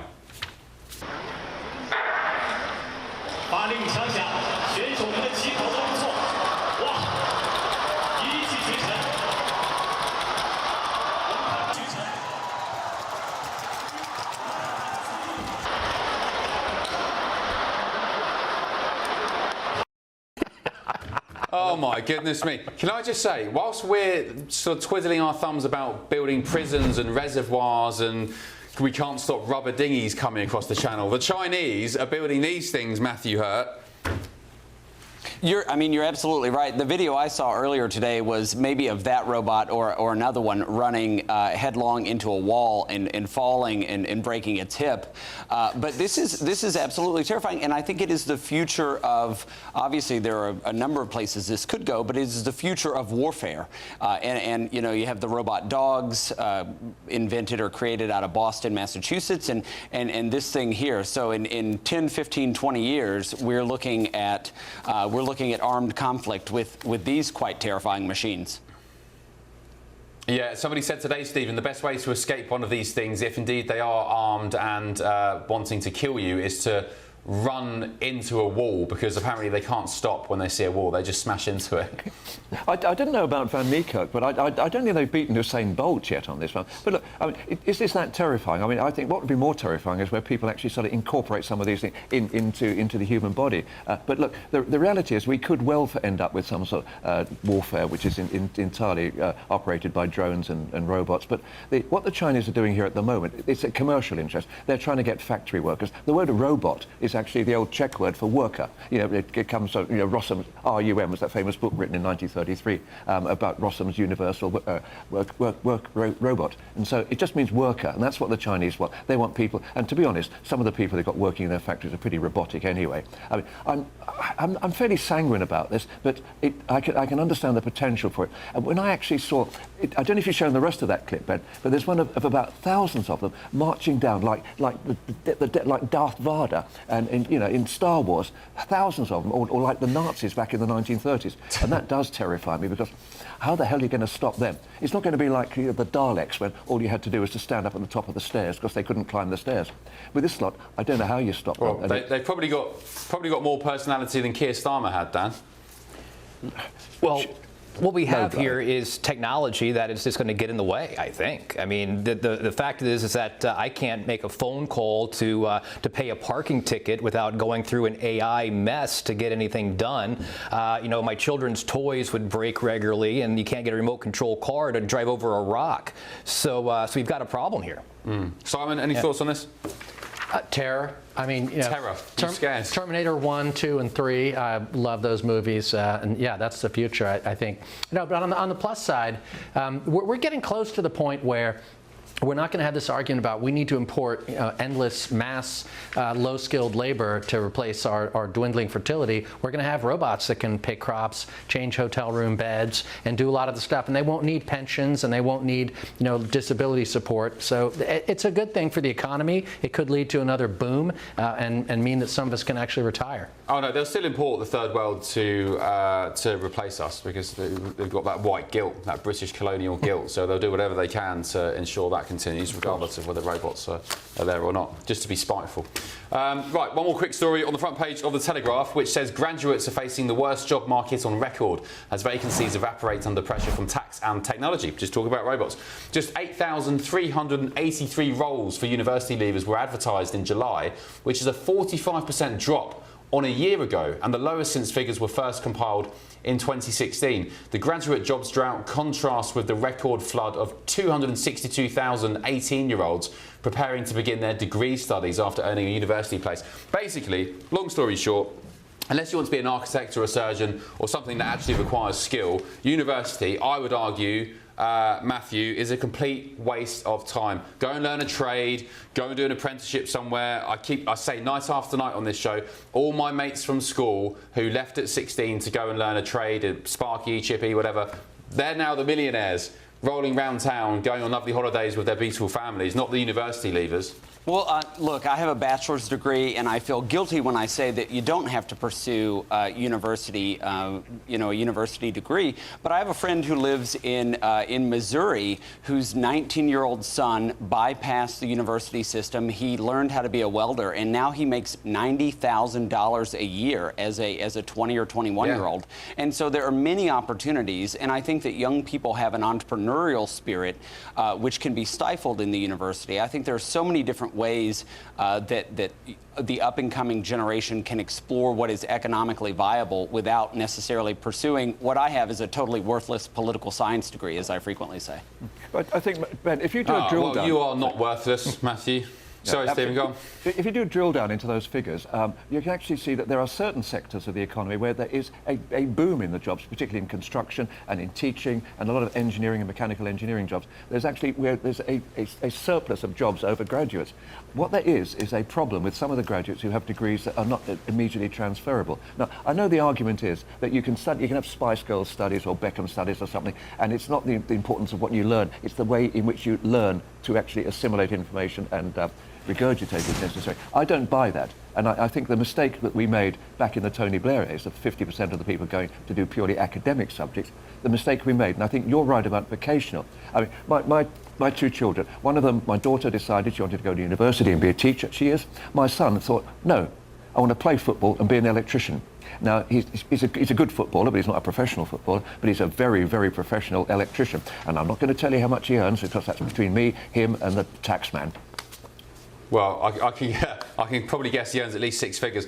Dan, also, job prospects aside, I just wouldn't send my child, or I'd be very reluctant to send my child to any university these days because it's plagued with just wokeism and communism. I'd be worried about how they turned out. Well, there's a lot of indoctrination out there for sure, but I just sent my oldest off to college, and he starts his first class tomorrow. Where's he going?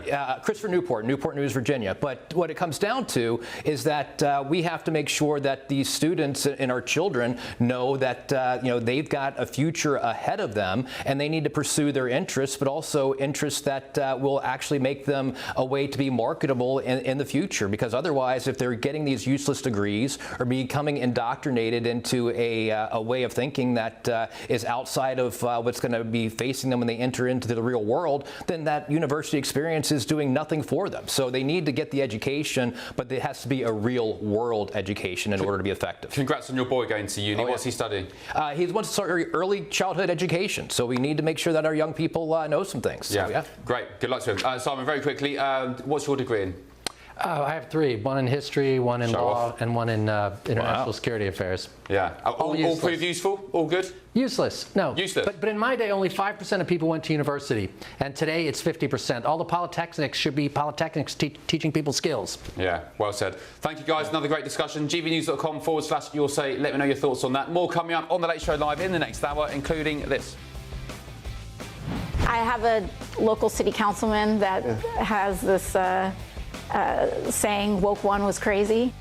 Well, there's AOC. I've said before, she goes to my gym. Nice lady. I'm not sure about the politics. Following a series of hard-left primary victories, socialism may not be a dirty word, but woke might be becoming one. Are Democrats disavowing all of their slogans from 2020 onwards since Trump's return to the White House? All that and more after the break. Do not go anywhere. Stay up. See you in a second.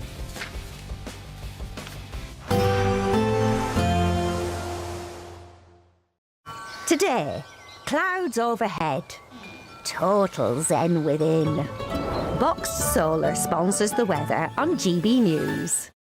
Hello there, good morning and welcome to your latest GB News weather. High pressure still in charge of our weather today. Plenty of dry weather and pleasant spells of sunshine as well. Bit of a fresh start in places this morning, some mist and fog patches, but they'll soon clear and then a fine day to come. The cloud will bubble up as we move through the day, particularly into the afternoon across eastern areas, perhaps thick enough for 1 or 2 showers. But the vast majority, it will be dry and bright. A much sunnier day for western parts, particularly Northern Ireland, where it's quite cloudy over the weekend. Temperatures rising into the low 20s, 24, 25 Celsius possible. A little cooler in the east with that easterly breeze. As we look at the details for the evening time, fine end today across Scotland, plenty of sunny spells, temperatures still in the low 20s come 5-6 p.m. Plenty of sunshine as well for Northern Ireland, parts of Northern England. Still some cloud, but this will start to melt away as we move through the evening time. 1 or 2 light showers perhaps towards Lincolnshire and the Wash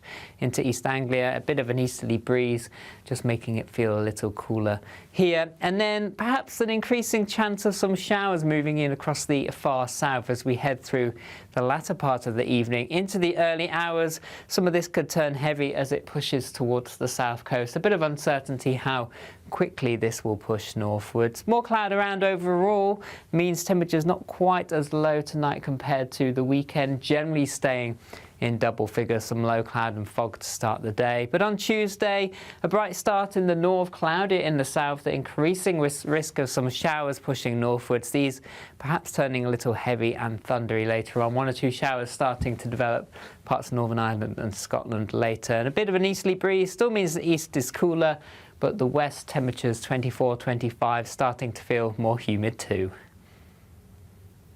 Today, clouds overhead, total zen within. Boxed Solar sponsors the weather on GB News. Britain deserves a newsroom that puts the facts and your voice first. Well, and that's what you get on GB News. Lively debates, lively conversations. And we're not afraid to hold power to account. And each other. So join me, Andrew Pierce. And me, Miriam Gates, for Britain's Newsroom, weekdays from 9:30 on GB News. Bold. They are under no illusion. Ray. Are you a human trafficker? Boundless.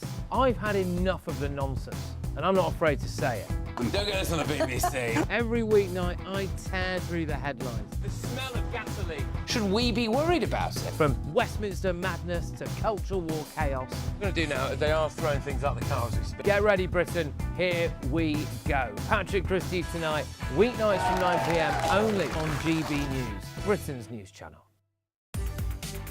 From the school run to the home run, watch a new show for all of Britain. He can say whatever he wants. A straight-talking show where all voices are heard.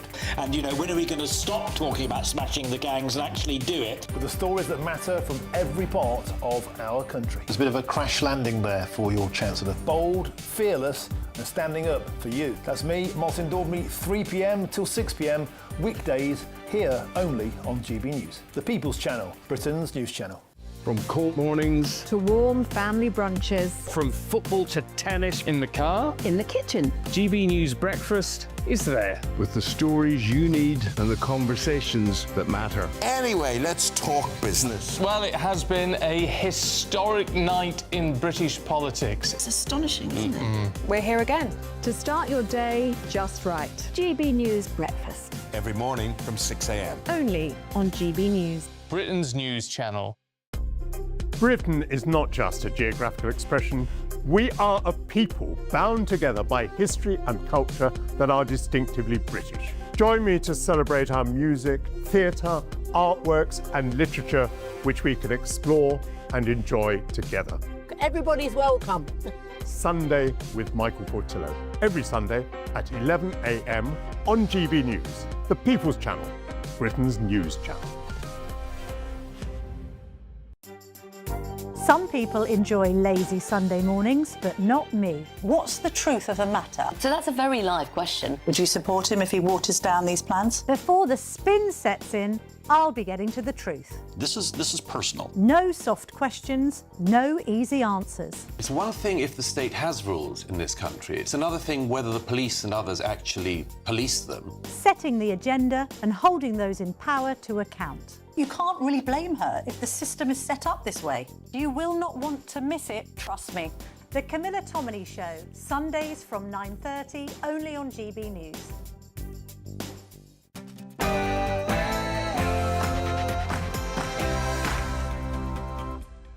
Good morning, live from Washington, D.C. This is GB News with the stories shaping Britain and America.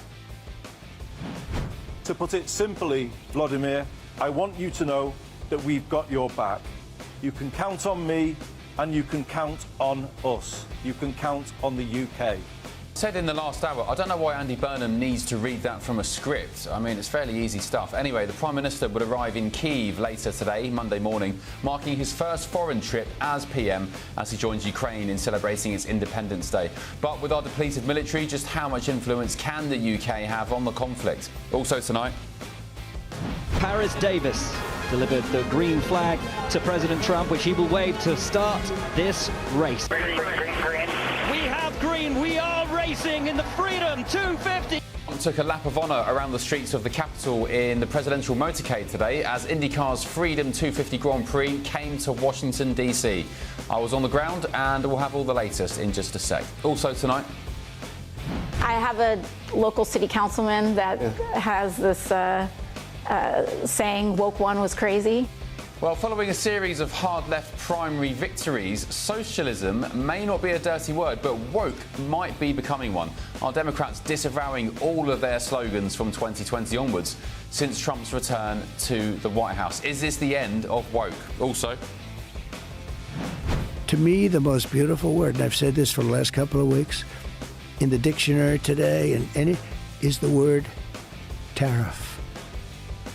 well, yep, it's that word again. A row has erupted between Canada and the United States. I mean, it's a pretty nuclear row by all standards, after trade talks between the two countries collapsed, with fresh tariffs being threatened by both sides. Is there any way back for the North American neighbours? Also, so, working with local areas, Number 10 North will oversee the biggest council house building programme since the post-war period. well, Reform are aiming to checkmate Burnham with a breaking announcement later today. Deputy Leader Richard Tice will say that plans to overhaul the way social housing is allocated in Britain, vowing to put British-born workers at the front of the queue. Is this fair or divisive? I mean, it sounds pretty common sense to me. I'm Ben Leo, and this is The Late Show Live.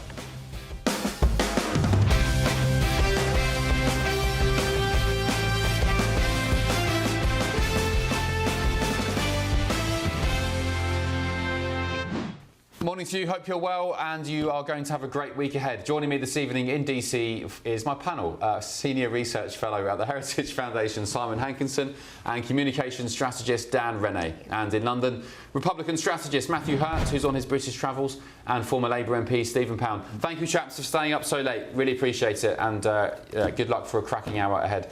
Let's get stuck into our main story this hour. With a slate of hard left primary victories, socialism is no longer a dirty word for many in the Democratic Party in the United States. But woke at least seems to be dying a slow death. That word, woke, because prominent figures on the left seem to be distancing themselves from the slogans they once chanted during the peak woke craze in 2020. From defunding the police to trans people in women's sports, many of them were seen as having an alienating effect on mainstream voters and helping to put President Trump back into the White House. Early this month, prominent figures on the American left, such as Alexandria Ocasio-Cortez, AOC, was questioned on this shift. I have a local city councilman that has this saying, woke one was crazy. Woke one was crazy. Okay, that's interesting. Was it? I mean, did the movement go too far with some of those positions? I mean, you briefly supported the idea of defunding the police. Well, you know, I think that during this time and especially during COVID, there was a huge opening of the Overton window. We were shut down. There was some of the highest unemployment rates that we have seen because of those shutdowns. Yeah.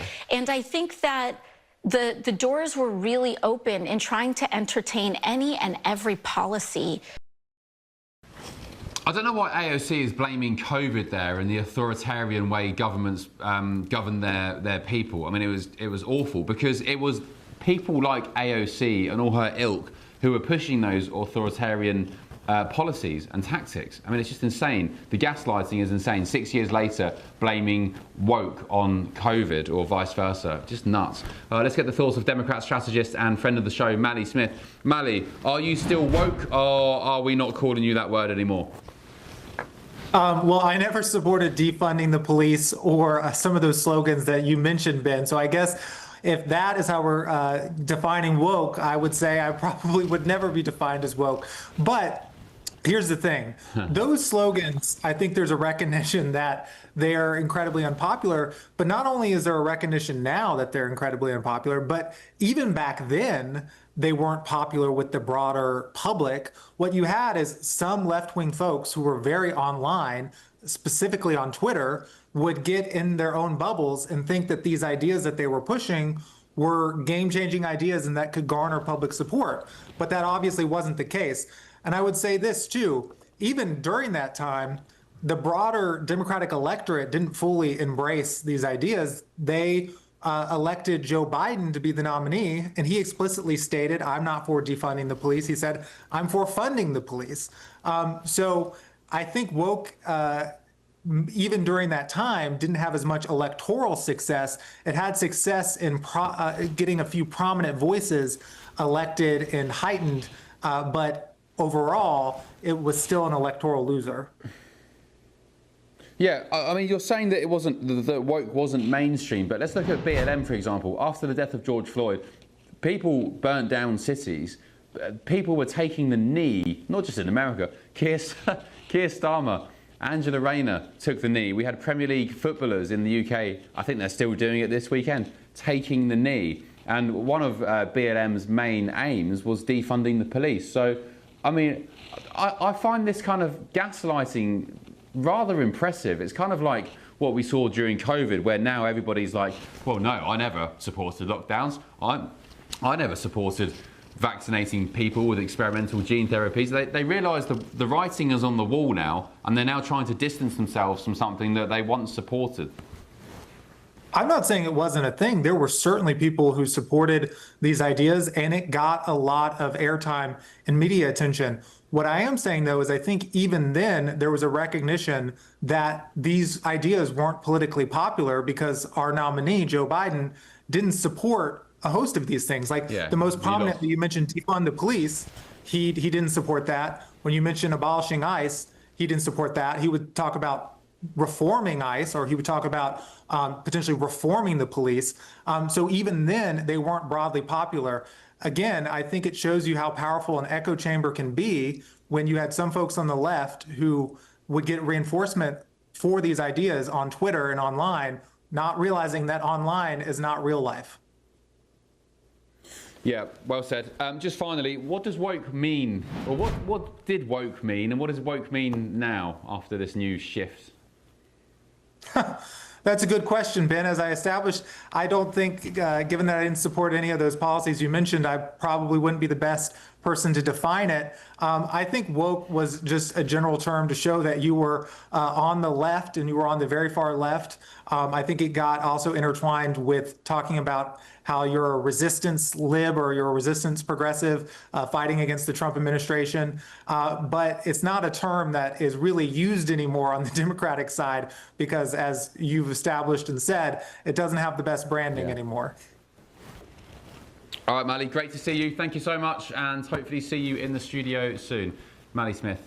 Let's get the thoughts of my panel. Dan, Renee, do you see this yourself as an American here in the United States? Do you see this shift away from all the crazy stuff they were sort of tabling years ago? Well, I can see them trying to get away with it, but at the same time, you know, the receipts are there. They supported these ridiculous policies over a long period of time. And so even though some of these people may want to say that, oh, I never supported defunding the police, I never supported this or I never supported that, they certainly supported candidates who did. They certainly raised money for candidates who did, and they certainly wanted to embrace those things. It's the same thing with the socialism label right now.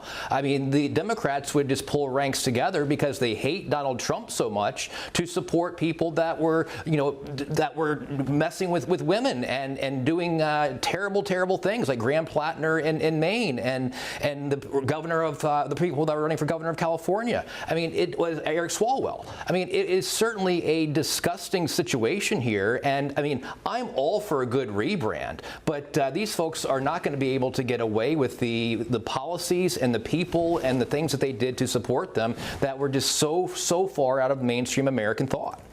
Who's the mayor of in Minneapolis? Is it Matthew Frey? Jacob Frey. I mean, that guy, if woke is still a word, that guy is one of the wokest people I've ever seen in my life, Simon. Sorry, just a side point. Your take on this? It's not over. You know, I called my book The 10 Woke Commandments You Must Not Obey. It's on my bookshelf. What's it called? The 10 Woke Commandments. But I go through every chapter today, you'll find they still believe it. They still believe that trans women are women the same as your mom and mine. They still believe that America is an oppressive, racist society. They still believe in open borders. They do believe in defunding the police, at least the DSA does. It's in their manifesto.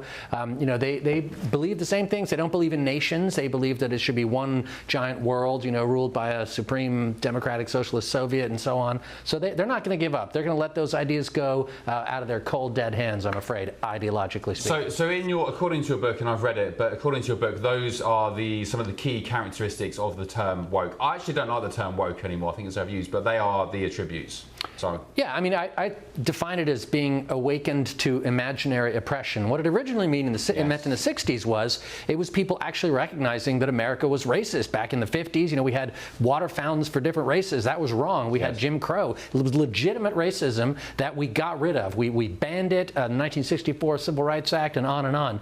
And now it means imagining that somehow the police are out there assassinating innocent, you know, men of color, which is just simply factually not the case. Yeah, it's conjuring Matthew Hurt victimhood. That's my definition of it in my mind. It's finding anything to complain about, become a victim. Becoming a victim, being a victim these days is an identity for lots of people, mostly on the left, I argue. It really is, and Simon makes a few really excellent points. What we have here are two subcategories. There are economic issues like affordability, and then there are these social or culture war issues which the left is waging in the United States on the American people. And what I think we're seeing is a shift away from the salacious cultural issues over toward the economic scope. But what we ultimately need to understand is that this is textbook Overton window. What is politically possible in the United States or in Great Britain is being nudged further and further left by those who are on the left, and we will wake up in 5 or 10 years in a completely unrecognizable country. Yeah, well, Yeah, interesting point. Stephen, do you consider yourself woke, Stephen? Did you ever 5-6 years ago during the bananas peak of COVID? You obviously don't know me that well, matey. Look, the word woke has actually got a very noble tradition. It first appears around about 1880, 1890, and it simply meant being awake, being aware, and so it then went into this sort of weird transcription into political correctness in the 60s and the 70s, and then it adopted it sort of changed in a sort of shape-shifting way into where it is at the moment. But your substantive point then is really interesting. The question is, do the Democratic Socialists of America, who had this great success with Mandami in New York and Abdul Rahman El Said in the recent Senate primary, and Alexandra Ocasio-Cortez, as you mentioned, are they actually now rowing back? There was an amazing woman in Madison, in Wisconsin, called Francesca Hong, and she was absolutely the epitome of ultra-wokeism in the DSA. And she's now basically persona non grata as far as AOC is concerned. But what she came across was she decided that it was outrageous. We couldn't celebrate Thanksgiving in America because it was a colonial guilt trip. Well, I have to say, getting rid of a public holiday is a step too far, even for for anybody in this country. But I think the reality is that there are people like AOC, and they are definitely rowing back. Now, what that means is, well, I think you know exactly what that means. They're looking at the White House. It was Kamala Harris as well, who infamously, I don't think AOC is getting to the White House, no chance. But she's a nice lady. I've met her. Goes to my gym, 100th time. Look at me. Did you give her a lift in your Indy car? What was I going to say? I was going to say something. Oh, I've lost my train of thought. Ben, if I could just add that having me in the studio here in London with Stephen it's been really actually fairly delightful. It's a missed opportunity not to have Jonathan Liss or Stella Tsenekidu over here, like radical leftists, and they're not on the show tonight to defend themselves. But it has been quite pleasant with this arguably not woke former member of Parliament. Well, we had Matthew Stadlen in there last night, Jonathan. Matthew. Yeah, Matthew Stadlen. So that would have been that was an interesting show. I was just waiting for him to put the boot in there. Stephen Pound. I'd still consider myself on the left. I'd still consider myself a democratic socialist, but I'd never ever talk about defunding the police. I'd never say that prisons are a capitalist construct or none of that nonsense. I mean, the fact is, there's certain aspects of capitalism which I don't particularly like. But on the other hand, when I was a sailor, you can't complain about the sea. You can't complain about what's around you. What you've got to do is to mitigate the worst aspects of it, and I think that's what democratic socialists do. And that's probably been one of the few areas that we utterly and totally disagree on. Yeah, indeed. Yeah, I think so. I agree with you that we disagree. Right, let's move on. Another story. We can agree has on erupted between Canada and the United States after trade talks between the two countries completely and utterly collapsed, with the US president accusing Canada of wanting the benefits of being a state without being one. He took to Truth Social to say this. Trump, of course, in recent months has been banging on about Canada needing to become the 51st state. Arguably, he won the election for Mark Carney last time round by getting involved and nuking the Conservative vote. He's also imposed fresh tariffs on Canada as well. Talking of Mark Carney, though, the globalist-in-chief, former governor of the Bank of England, now the Canadian Prime Minister, well, he's hit back against Trump. Canada will match Washington's new tariffs dollar for dollar in order to protect Canadian workers, farmers, families, and businesses. Well, I think Canada has about, 17% of their GDP is exports to the United States. So it's it's a decent figure, 17%. So with the imposition of fresh tariffs, is there any way back for the North American neighbours? I'm joined by distinguished fellow at Energy Policy Research Foundation, Diana Furch-Gottroff. Diana, first of all, apologies, have I pronounced your surname correctly? Please educate me. Oh, yes, you have, Ben. Yes. Diana Furch-Gottroff. It's wonderful to be with you. Thank you very much. One small win. What do you make of this? I mean, Mark Carney squaring up to President Trump and the United States, but really, do they have the sort of economic sort of firepower, arsenal to be doing that, Diana? Oh, absolutely. They really do. Canada really does. And you can see this because President Trump has exempted energy, potash, critical minerals from the tariffs. So he knows that America does need goods from Canada. And you have to look at it in terms of the midterm elections coming up and what has been tariffed. Dairy, autos, alcohol, those are all goods that appeal to President Trump's base. So that's interesting talking about potash, which I learnt about fairly recently, having gone to the salt flats in the great state of Utah. So potash is it potassium chloride, which is basically salt used for fertilizer and agriculture and so on. Is that right? So the US relies on Canada a lot for that? Yes, and also a lot for energy and critical minerals. If Canada decided it was going to end its energy exports to the United States, most of New England would stop operating because New England benefits from Canada's hydroelectric. And then the oil industry benefits from the heavy crude that comes from Canada down to the United States to get refined. These are all very important imports, and the tariff is not on these imports.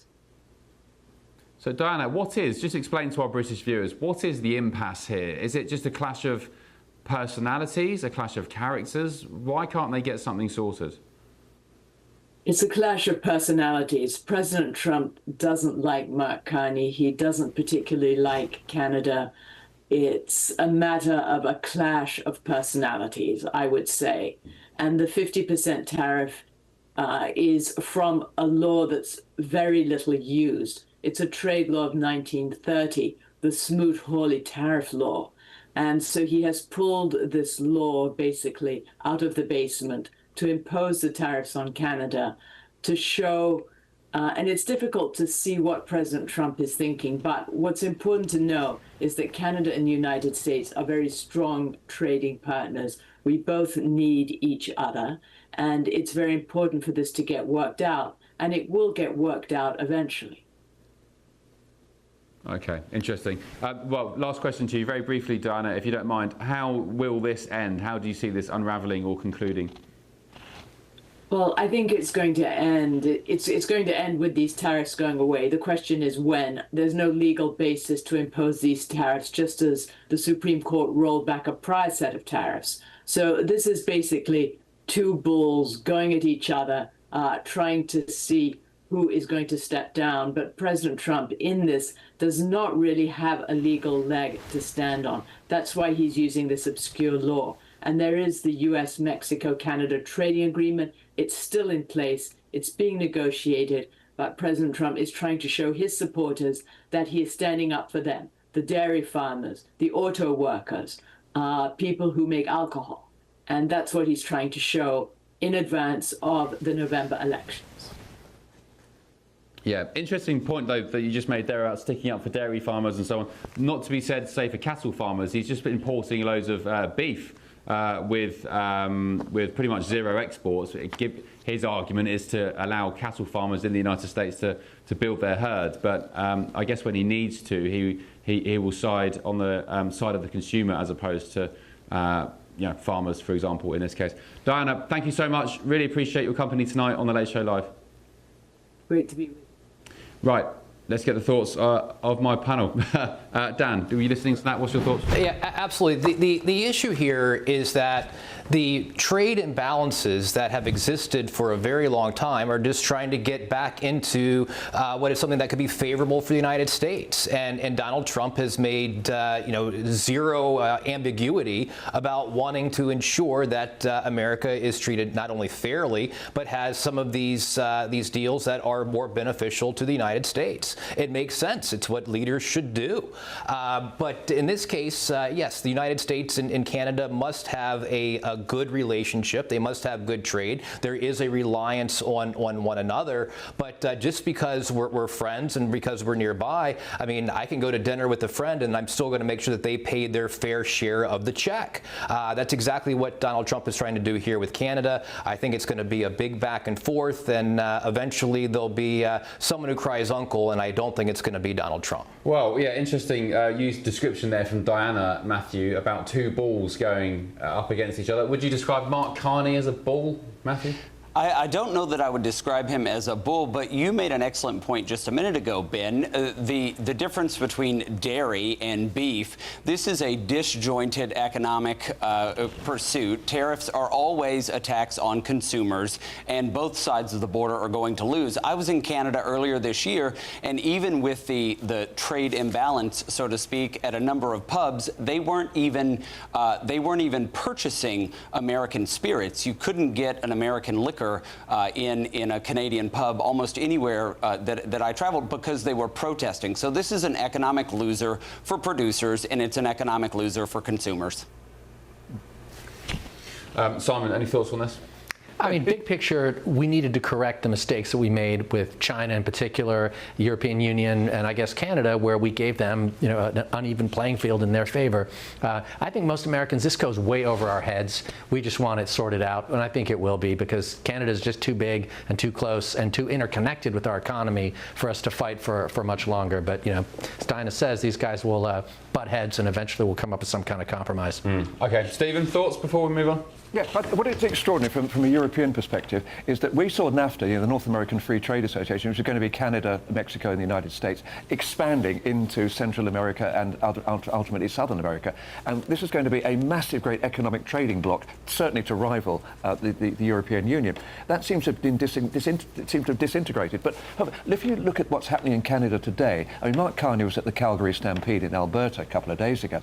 Alberta is now talking about seceding from the union. They can't do it. They're having a vote, which is actually a vote to have a vote about possibly seceding. So Canada has its own issues. We all know about the Parti Québécois. We know about the situation there. So Canada is not a completely cohesive country at the present time. However, ultimately, it is, as many of your panelists have said quite rightly, it's too big, it's too important, and the cross-border linkage is crucial. And in all honesty, we all know that President Trump wanted to absorb Greenland. He wanted to absorb Canada as the 51st state. In some ways, that is a megalomania, and I think it is. I'm sorry. How else would you describe it? It's a sort of folie de grandeur, and I don't think he can even seriously consider it. And what he's doing at the moment is making Mark Carney very, very strong, making the left in Canada very, very strong, and pretty much dishing the Conservatives in Canada.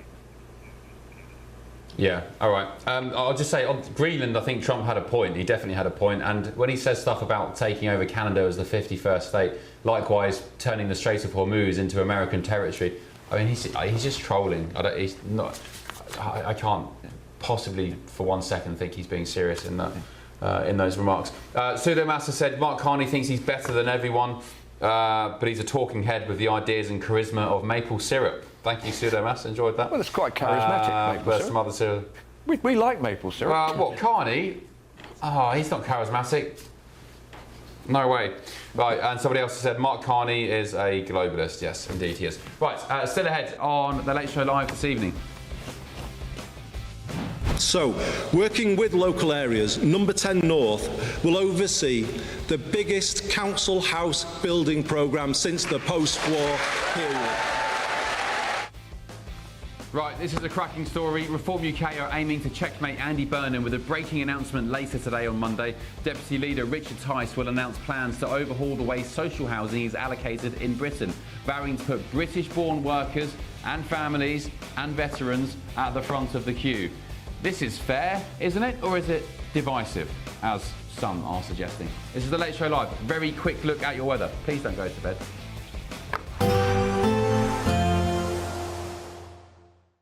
Expect warm spells with the odd rude interruption. Boxed Boilers sponsors the weather on GB News. Hello there, good morning and welcome to your latest GB News weather. High pressure still in charge of our weather today. Plenty of dry weather and pleasant spells of sunshine as well. Bit of a fresh start in places this morning, some mist and fog patches, but they'll soon clear and then a fine day to come. The cloud will bubble up as we move through the day, particularly into the afternoon across eastern areas, perhaps thick enough for one or two showers. But the vast majority, it will be dry and bright. A much sunnier day for western parts, particularly Northern Ireland, where it's quite cloudy over the weekend. Temperatures rising into the low 20s, 24, 25 Celsius possible. A little cooler in the east with that easterly breeze. As we look at the details for the evening time, fine end today across Scotland, plenty of sunny spells, temperatures still in the low 20s come 5-6 p.m. Plenty of sunshine as well for Northern Ireland, parts of Northern England. Still some cloud, but this will start to melt away as we move through the evening time. One or two light showers perhaps towards Lincolnshire and the Wash into East Anglia. A bit of an easterly breeze, just making it feel a little cooler here. And then perhaps an increasing chance of some showers moving in across the far south as we head through the latter part of the evening into the early hours. Some of this could turn heavy as it pushes towards the south coast. A bit of uncertainty how quickly this will push northwards. More cloud around overall means temperatures not quite as low tonight compared to the weekend, generally staying in double figures, some low cloud and fog to start the day. But on Tuesday, a bright start in the north, cloudy in the south, the increasing risk of some showers pushing northwards. These perhaps turning a little heavy and thundery later on. 1 or 2 showers starting to develop parts of Northern Ireland and Scotland later. And a bit of an easterly breeze still means the east is cooler, but the west temperatures 24, 25, starting to feel more humid too. Expect warm spells with the odd rude interruption. Boxed Boilers sponsors the weather on GB News.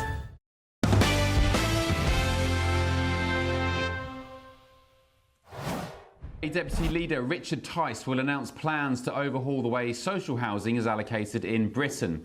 Under the plans, British-born workers under the age of 35 will be placed at the front of the queue, with priority given to married couples with children. Priority will also be given to veterans. Very good. Social housing will be prioritised for British nationals who are in work, and Reform UK estimates 540,000 social homes are currently occupied by foreign nationals. And of the 1.3 million people currently on the waiting list, 15%, some 195,000, are foreign. Reform UK Shadow Business, Energy and Trade Secretary Richard Tice has said there are now 1.3 million people waiting for social housing in Britain. The vast majority of them do not have jobs. In terms of the social houses we do have, less than half of households are in work, and over 500,000 social homes are currently occupied by foreign nationals. Meanwhile, he said, young British men and women who are working hard can't afford to move out of their family home, and when they do often find themselves sharing a house with strangers, they have no realistic prospect of forming a family or getting on. It's time for us to prioritise young British workers, and that's what our policy is about. Britain's housing market is broken. Housing needs reform. Let's get the thoughts of political commentator Jess Kane on this. Jess, good morning to you. I guess this sounds right, doesn't it? Prioritising British families, British workers, veterans as well. And also, what an astonishing stat. 500,000 foreign nationals are on the waiting list. I mean, that's just insane. It is just insane. And I really think that this policy is a powerful idea at the very heart of it. An entire generation of young people feel it can work hard, pay enormous rents that are through the roof, and never establish a home of their own. They can't afford to buy these homes. 43% of households of under 35s are privately renting, and they are hoping to get social housing. This is a policy that will incentivise under 35s to vote Reform, because at the moment they do feel marginalised. Reform is asking, right, whether contribution and family formation should carry more weight. And I think that does add considerable weight to whether we should allocate housing. Yeah, indeed. I'll just correct myself as well. It's 195,000 households, foreign households, on the waiting list. That's about 15%.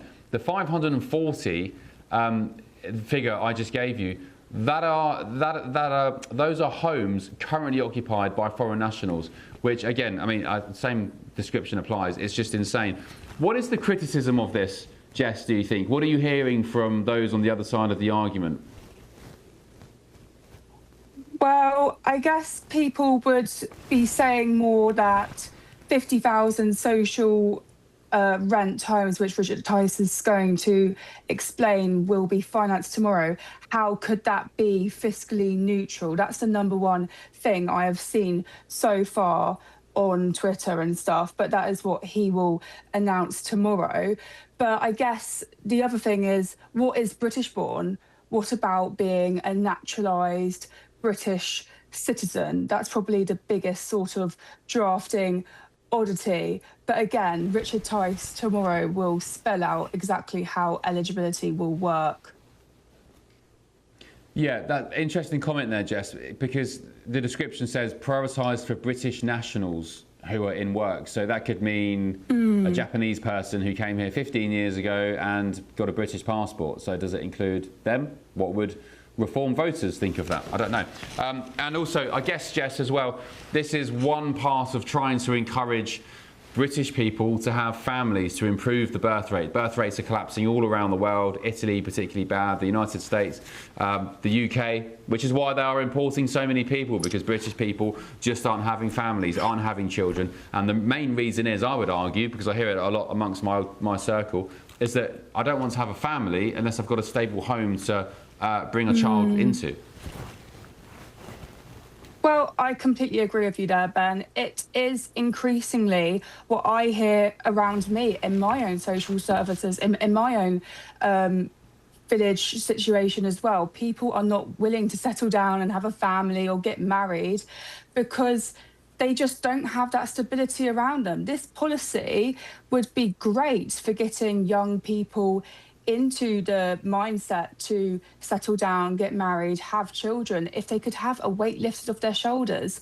You know, this Labour government isn't exactly helping young people get into housing otherwise. This is providing a suitable alternative. Yeah. Great stuff. Jess, thank you so much. Appreciate you staying up with us on the Late Show Live. Please come back. Jess Kane, political commentator. Have a good week. Jess, thank you. Let's get the thoughts of my panel. Stephen Pound, were you listening to Jess there talking about reforms proposals? What do you think? I have to say, this is one of the most offensive, abusive and ignorant statements I've ever heard from Richard Tice. It is not only factually wrong, it is actually quite viciously, brutally wrong. Look, first of all, veterans do get priority in housing. I mean, I was chair of housing in my borough. Since 1951, we've given veterans priority in housing. The second thing is, what on earth is the definition of foreign? Is it foreign born? Does it mean your father was foreign? You know, does it mean King Charles wouldn't count because he's lived in council housing virtually all his life and his father was Greek? And the other thing is the 35-year cut-off. So that means you get a place when you're 34, and when you're 35, on the day after your 35th birthday, out the door you go. No, the problem with social housing is that it was sold off under the Conservatives in the 1980s, and the capital receipts from that social housing could not be reinvested in building new housing. That is the problem, and that is what Andy Burnham is actually trying to address at the moment. What you're doing at the moment, what Richard Tice is doing, and it's, I know Richard Tice, and he's a decent, humane being. The fact I cannot believe he actually, in his heart, thinks this is going to run. It's just red meat to a particular group of people who he thinks are drifting away to Rupert Lowe's party. It simply doesn't work. And in all honesty, if someone is not going to be told that even you're a taxpayer in this country, you're not going to be entitled to the benefits of that, then why on earth should you pay tax? I'm sorry, it simply doesn't add up, and I think it's extremely offensive in many ways to people who do work hard and are entitled to get their benefits from it, whether they're foreign or not. If they're legally in this country, they're paying tax, and finally, you don't get council housing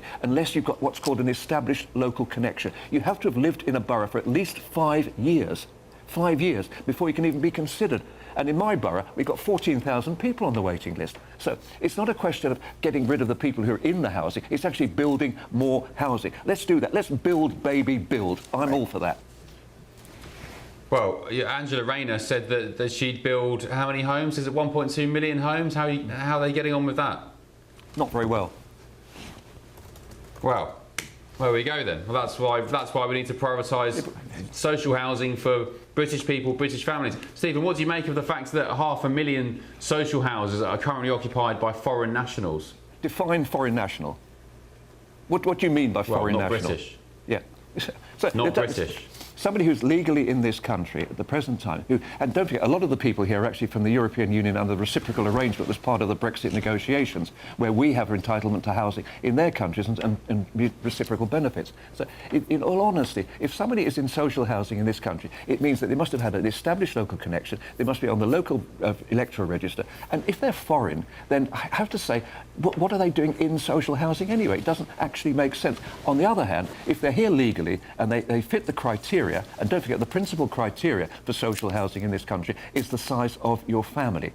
A single man will never, ever get a council flat anywhere, certainly not in London, I can't imagine anywhere else. You've got to have a family to start with. If they're here legally and they're paying tax, then they should be entitled to the benefits of a taxpayer. It's a reciprocal arrangement. It's the deal we make with society. We pay tax, we get benefits. Where you're from, if you're here legally... But Stephen, sorry... What's the problem? But sorry, this is what Richard Tice is saying. He says there's 1.3 million people on the waiting list. The vast majority do not have jobs. They're not working. They don't pay tax. So why should foreign nationals who are guests in the United Kingdom, who aren't paying their way and aren't contributing, why should they get social housing above British people? That's it. And the fact you call it divisive, that British people should be prioritised in their own country, I mean, it is kind of baffling, Stephen. So, no, A, the answer is that they don't, and B, how on earth could he possibly come up with this ludicrous figure, this Mickey Mouse figure snatched from the air of over 1 million people who are here? He says that here they're not working and they're entitled to social housing. Where does he get those statistics from? Because I don't know any reputable statistician or anyone who works in housing who could even remotely come up with that figure.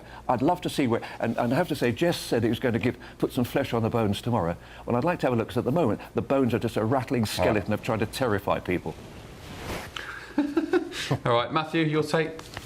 Oh, what I would point out here is that we know birth rates in developed nations are in the tank, and we know that Great Britain is importing migrants from Europe and North Africa. And so what I think this party is attempting to do is to create or incentivize a certain behavior for a certain kind of person, and that is somebody who is British, and that is the prerogative of government to engage in that kind of activity. I'm like Stephen, I'm interested to see how this plays out as it's fleshed out a little bit tomorrow or later today, but it is certainly an interesting thing. We have to contend with very low birth rates in Western developed nations and a flood of migrants from underdeveloped nations where the birth rates are 4 or 5 or 6 times higher. And I think this is a way that reform may attempt to solve the problem, or at least address it.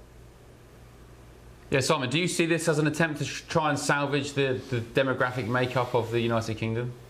I mean, that could be a side effect, but the fundamental thing seems to be fairness. Because as you say, why should somebody who is not paying any taxes and not working be entitled to a free house? I mean, I don't get it. And why shouldn't a single guy be entitled? If a single guy's working and needs somewhere to live, why not give him a studio or a 1-bedroom flat? We've all read the stories, of the illegal immigrant with, 3 different wives housed in 3 different council flats. I'm not sure that's a majority by any means. It's a small number, but it's unfair. People sense that. Why does this guy have a council house with 5, or social housing, whatever you call it now, with, he's got 8 kids, so he's got a huge house, and I have nothing, and I've been living here my whole life. It's just a matter of fundamental fairness, and we can define what a foreigner is, I think, can't we? It's, someone who doesn't have nationality of the country that you're in. Yeah. Dan, any thoughts? I mean, the way I see it is it goes back to the basics of supply and demand. I mean, and it sounds like that there's a waiting list now for joining the waiting list, depending on these credentials. It's all just way too confusing, and it seems to be a fundamental question of fairness and who deserves what is entitled to them at this point. So again, I think that more housing will supply more people and have a way to solve the problem. All right, Stephen, before we move on, can I ask you, do you think it's fair if a foreign national is in the UK, has never worked, never paid into the system, but yet they are on a waiting list for a free house? Does that sound fair to you? They won't get one. With that criteria, they wouldn't get one. Why not? There's 500,000 on the waiting, sorry, 200,000 on the waiting list. So anybody can put their name on any waiting list, but they would not get allocated a property on that basis. You cannot get allocated a council property in the United Kingdom unless you are a settled legal resident of the United Kingdom with an established local connection. That's the fact. But Richard Tice is saying there's 500,000 foreign nationals currently occupying social housing in Britain. Prove it.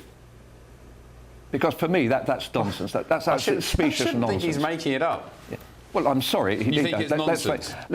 Can I just say, from the perspective of a practitioner, politicians do occasionally come up with some fairly specious figures. And, I've done it myself. I think Richard Tice has made a mistake in this case. OK, I'm going to check this now. I'm going to fact check it live on air. But if that is the case, I'll ask you again. Would you think it's fair if a foreign national was in the UK not working but was given a council house? Of course not. They wouldn't get one. That's why they won't get one.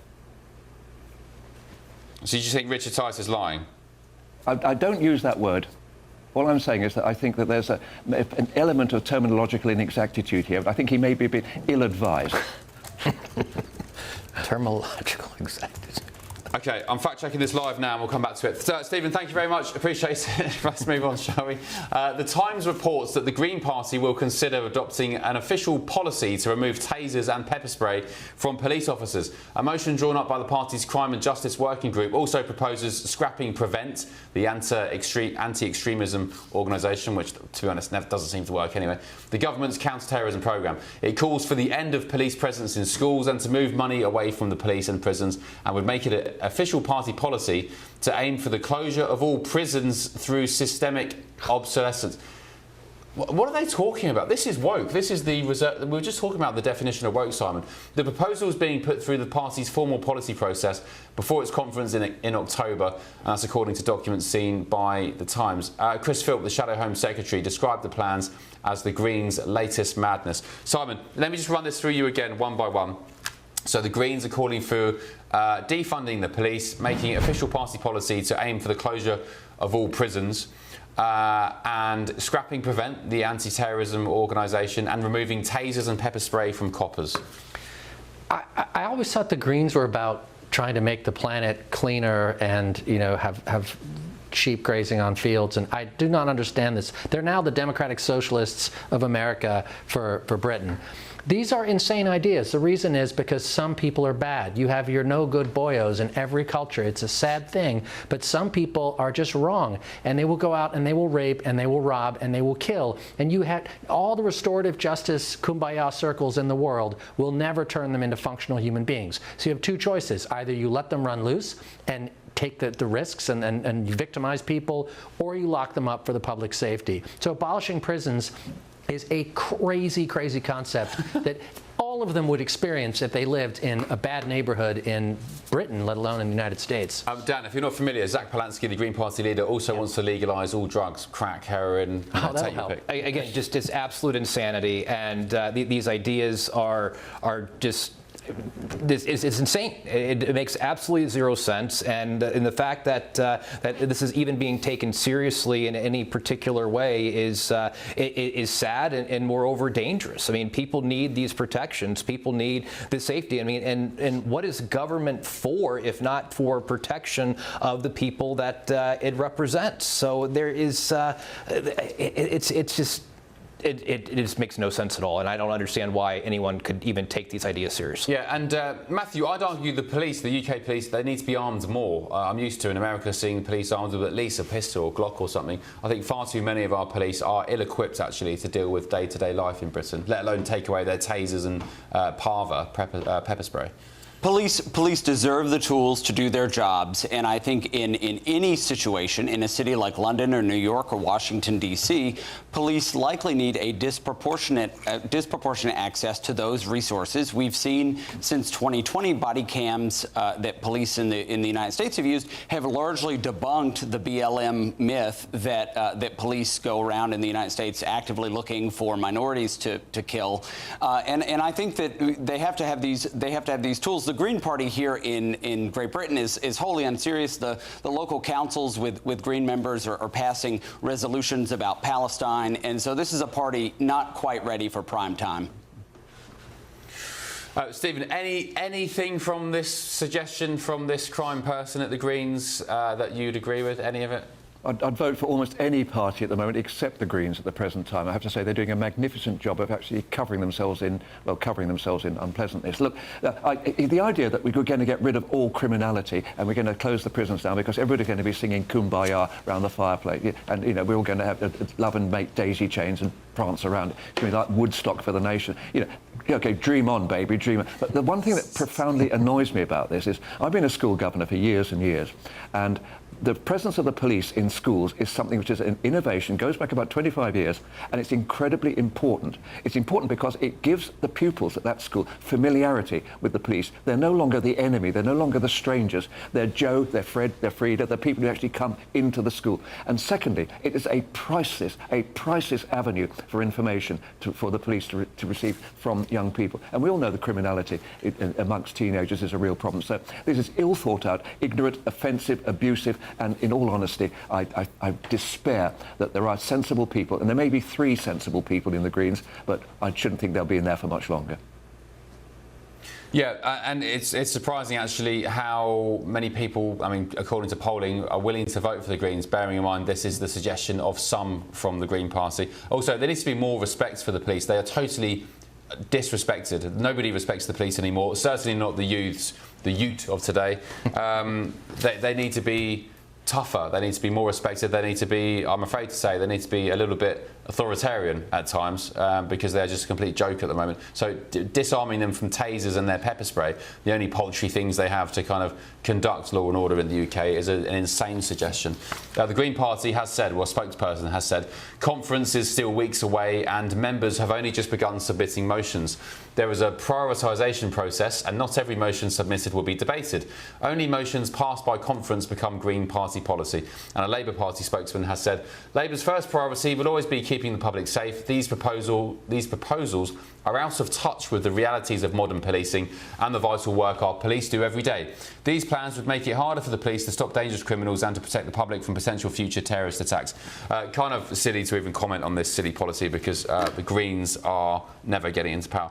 Stephen, just very quickly, on the social housing conversation we were having a second ago, the 500,000 foreign nationals in social housing in the UK, that comes from the Housing Survey.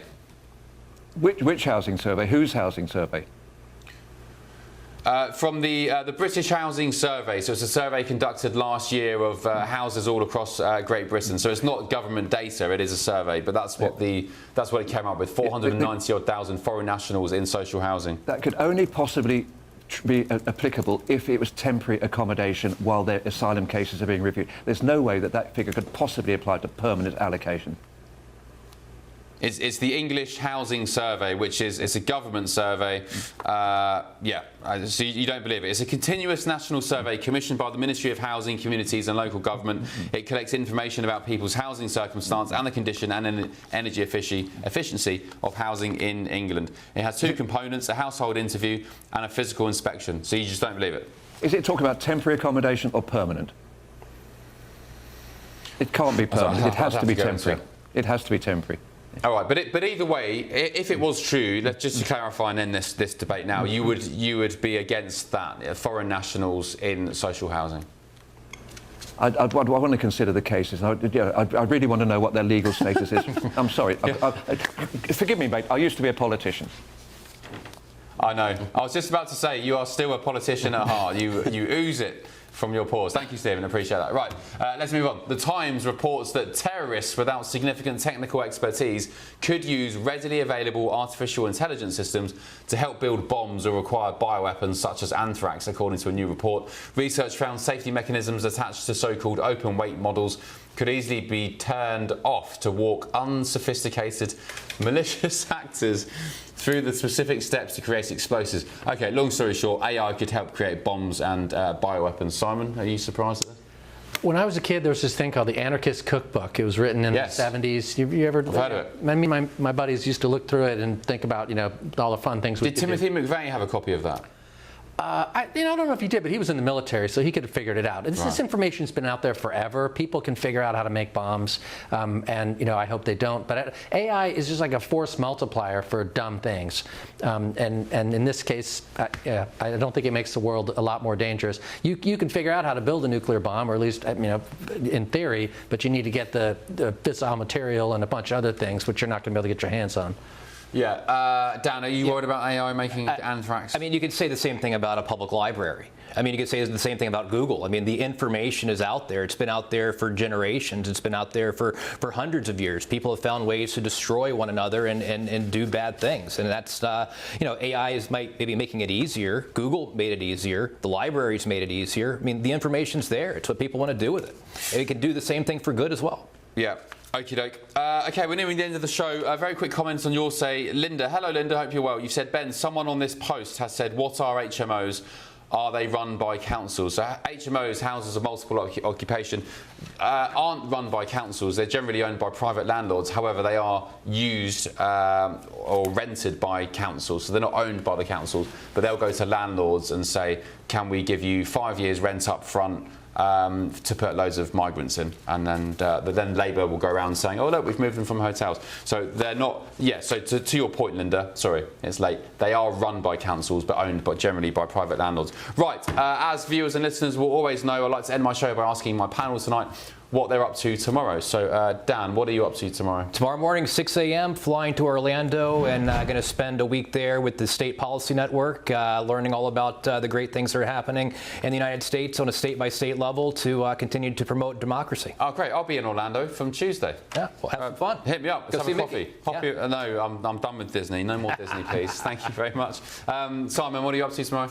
I will be recording my podcast, The Foreign Affairs 15, about 8 o'clock, and have it out by Monday evening. What's the topic of discussion tomorrow? We go through all 7 continents in 15 minutes and just come up with one story, me and my friend John Holtzman, and just have a laugh and maybe inform people. Oh, that's a cool idea. Yeah. So you take 7 continents and you have a news story every week? Every week we have at least one story from all 7 continents and then one irrelevant minute from the U.S. that we can't talk about. What's the story from the Arctic tomorrow? It's Antarctica. Sorry, Antarctica. And it is about a plane that was going to go supply people at McMurdo Station, I think, that was turned around because the Russians said they were going to do something dangerous, potentially, which probably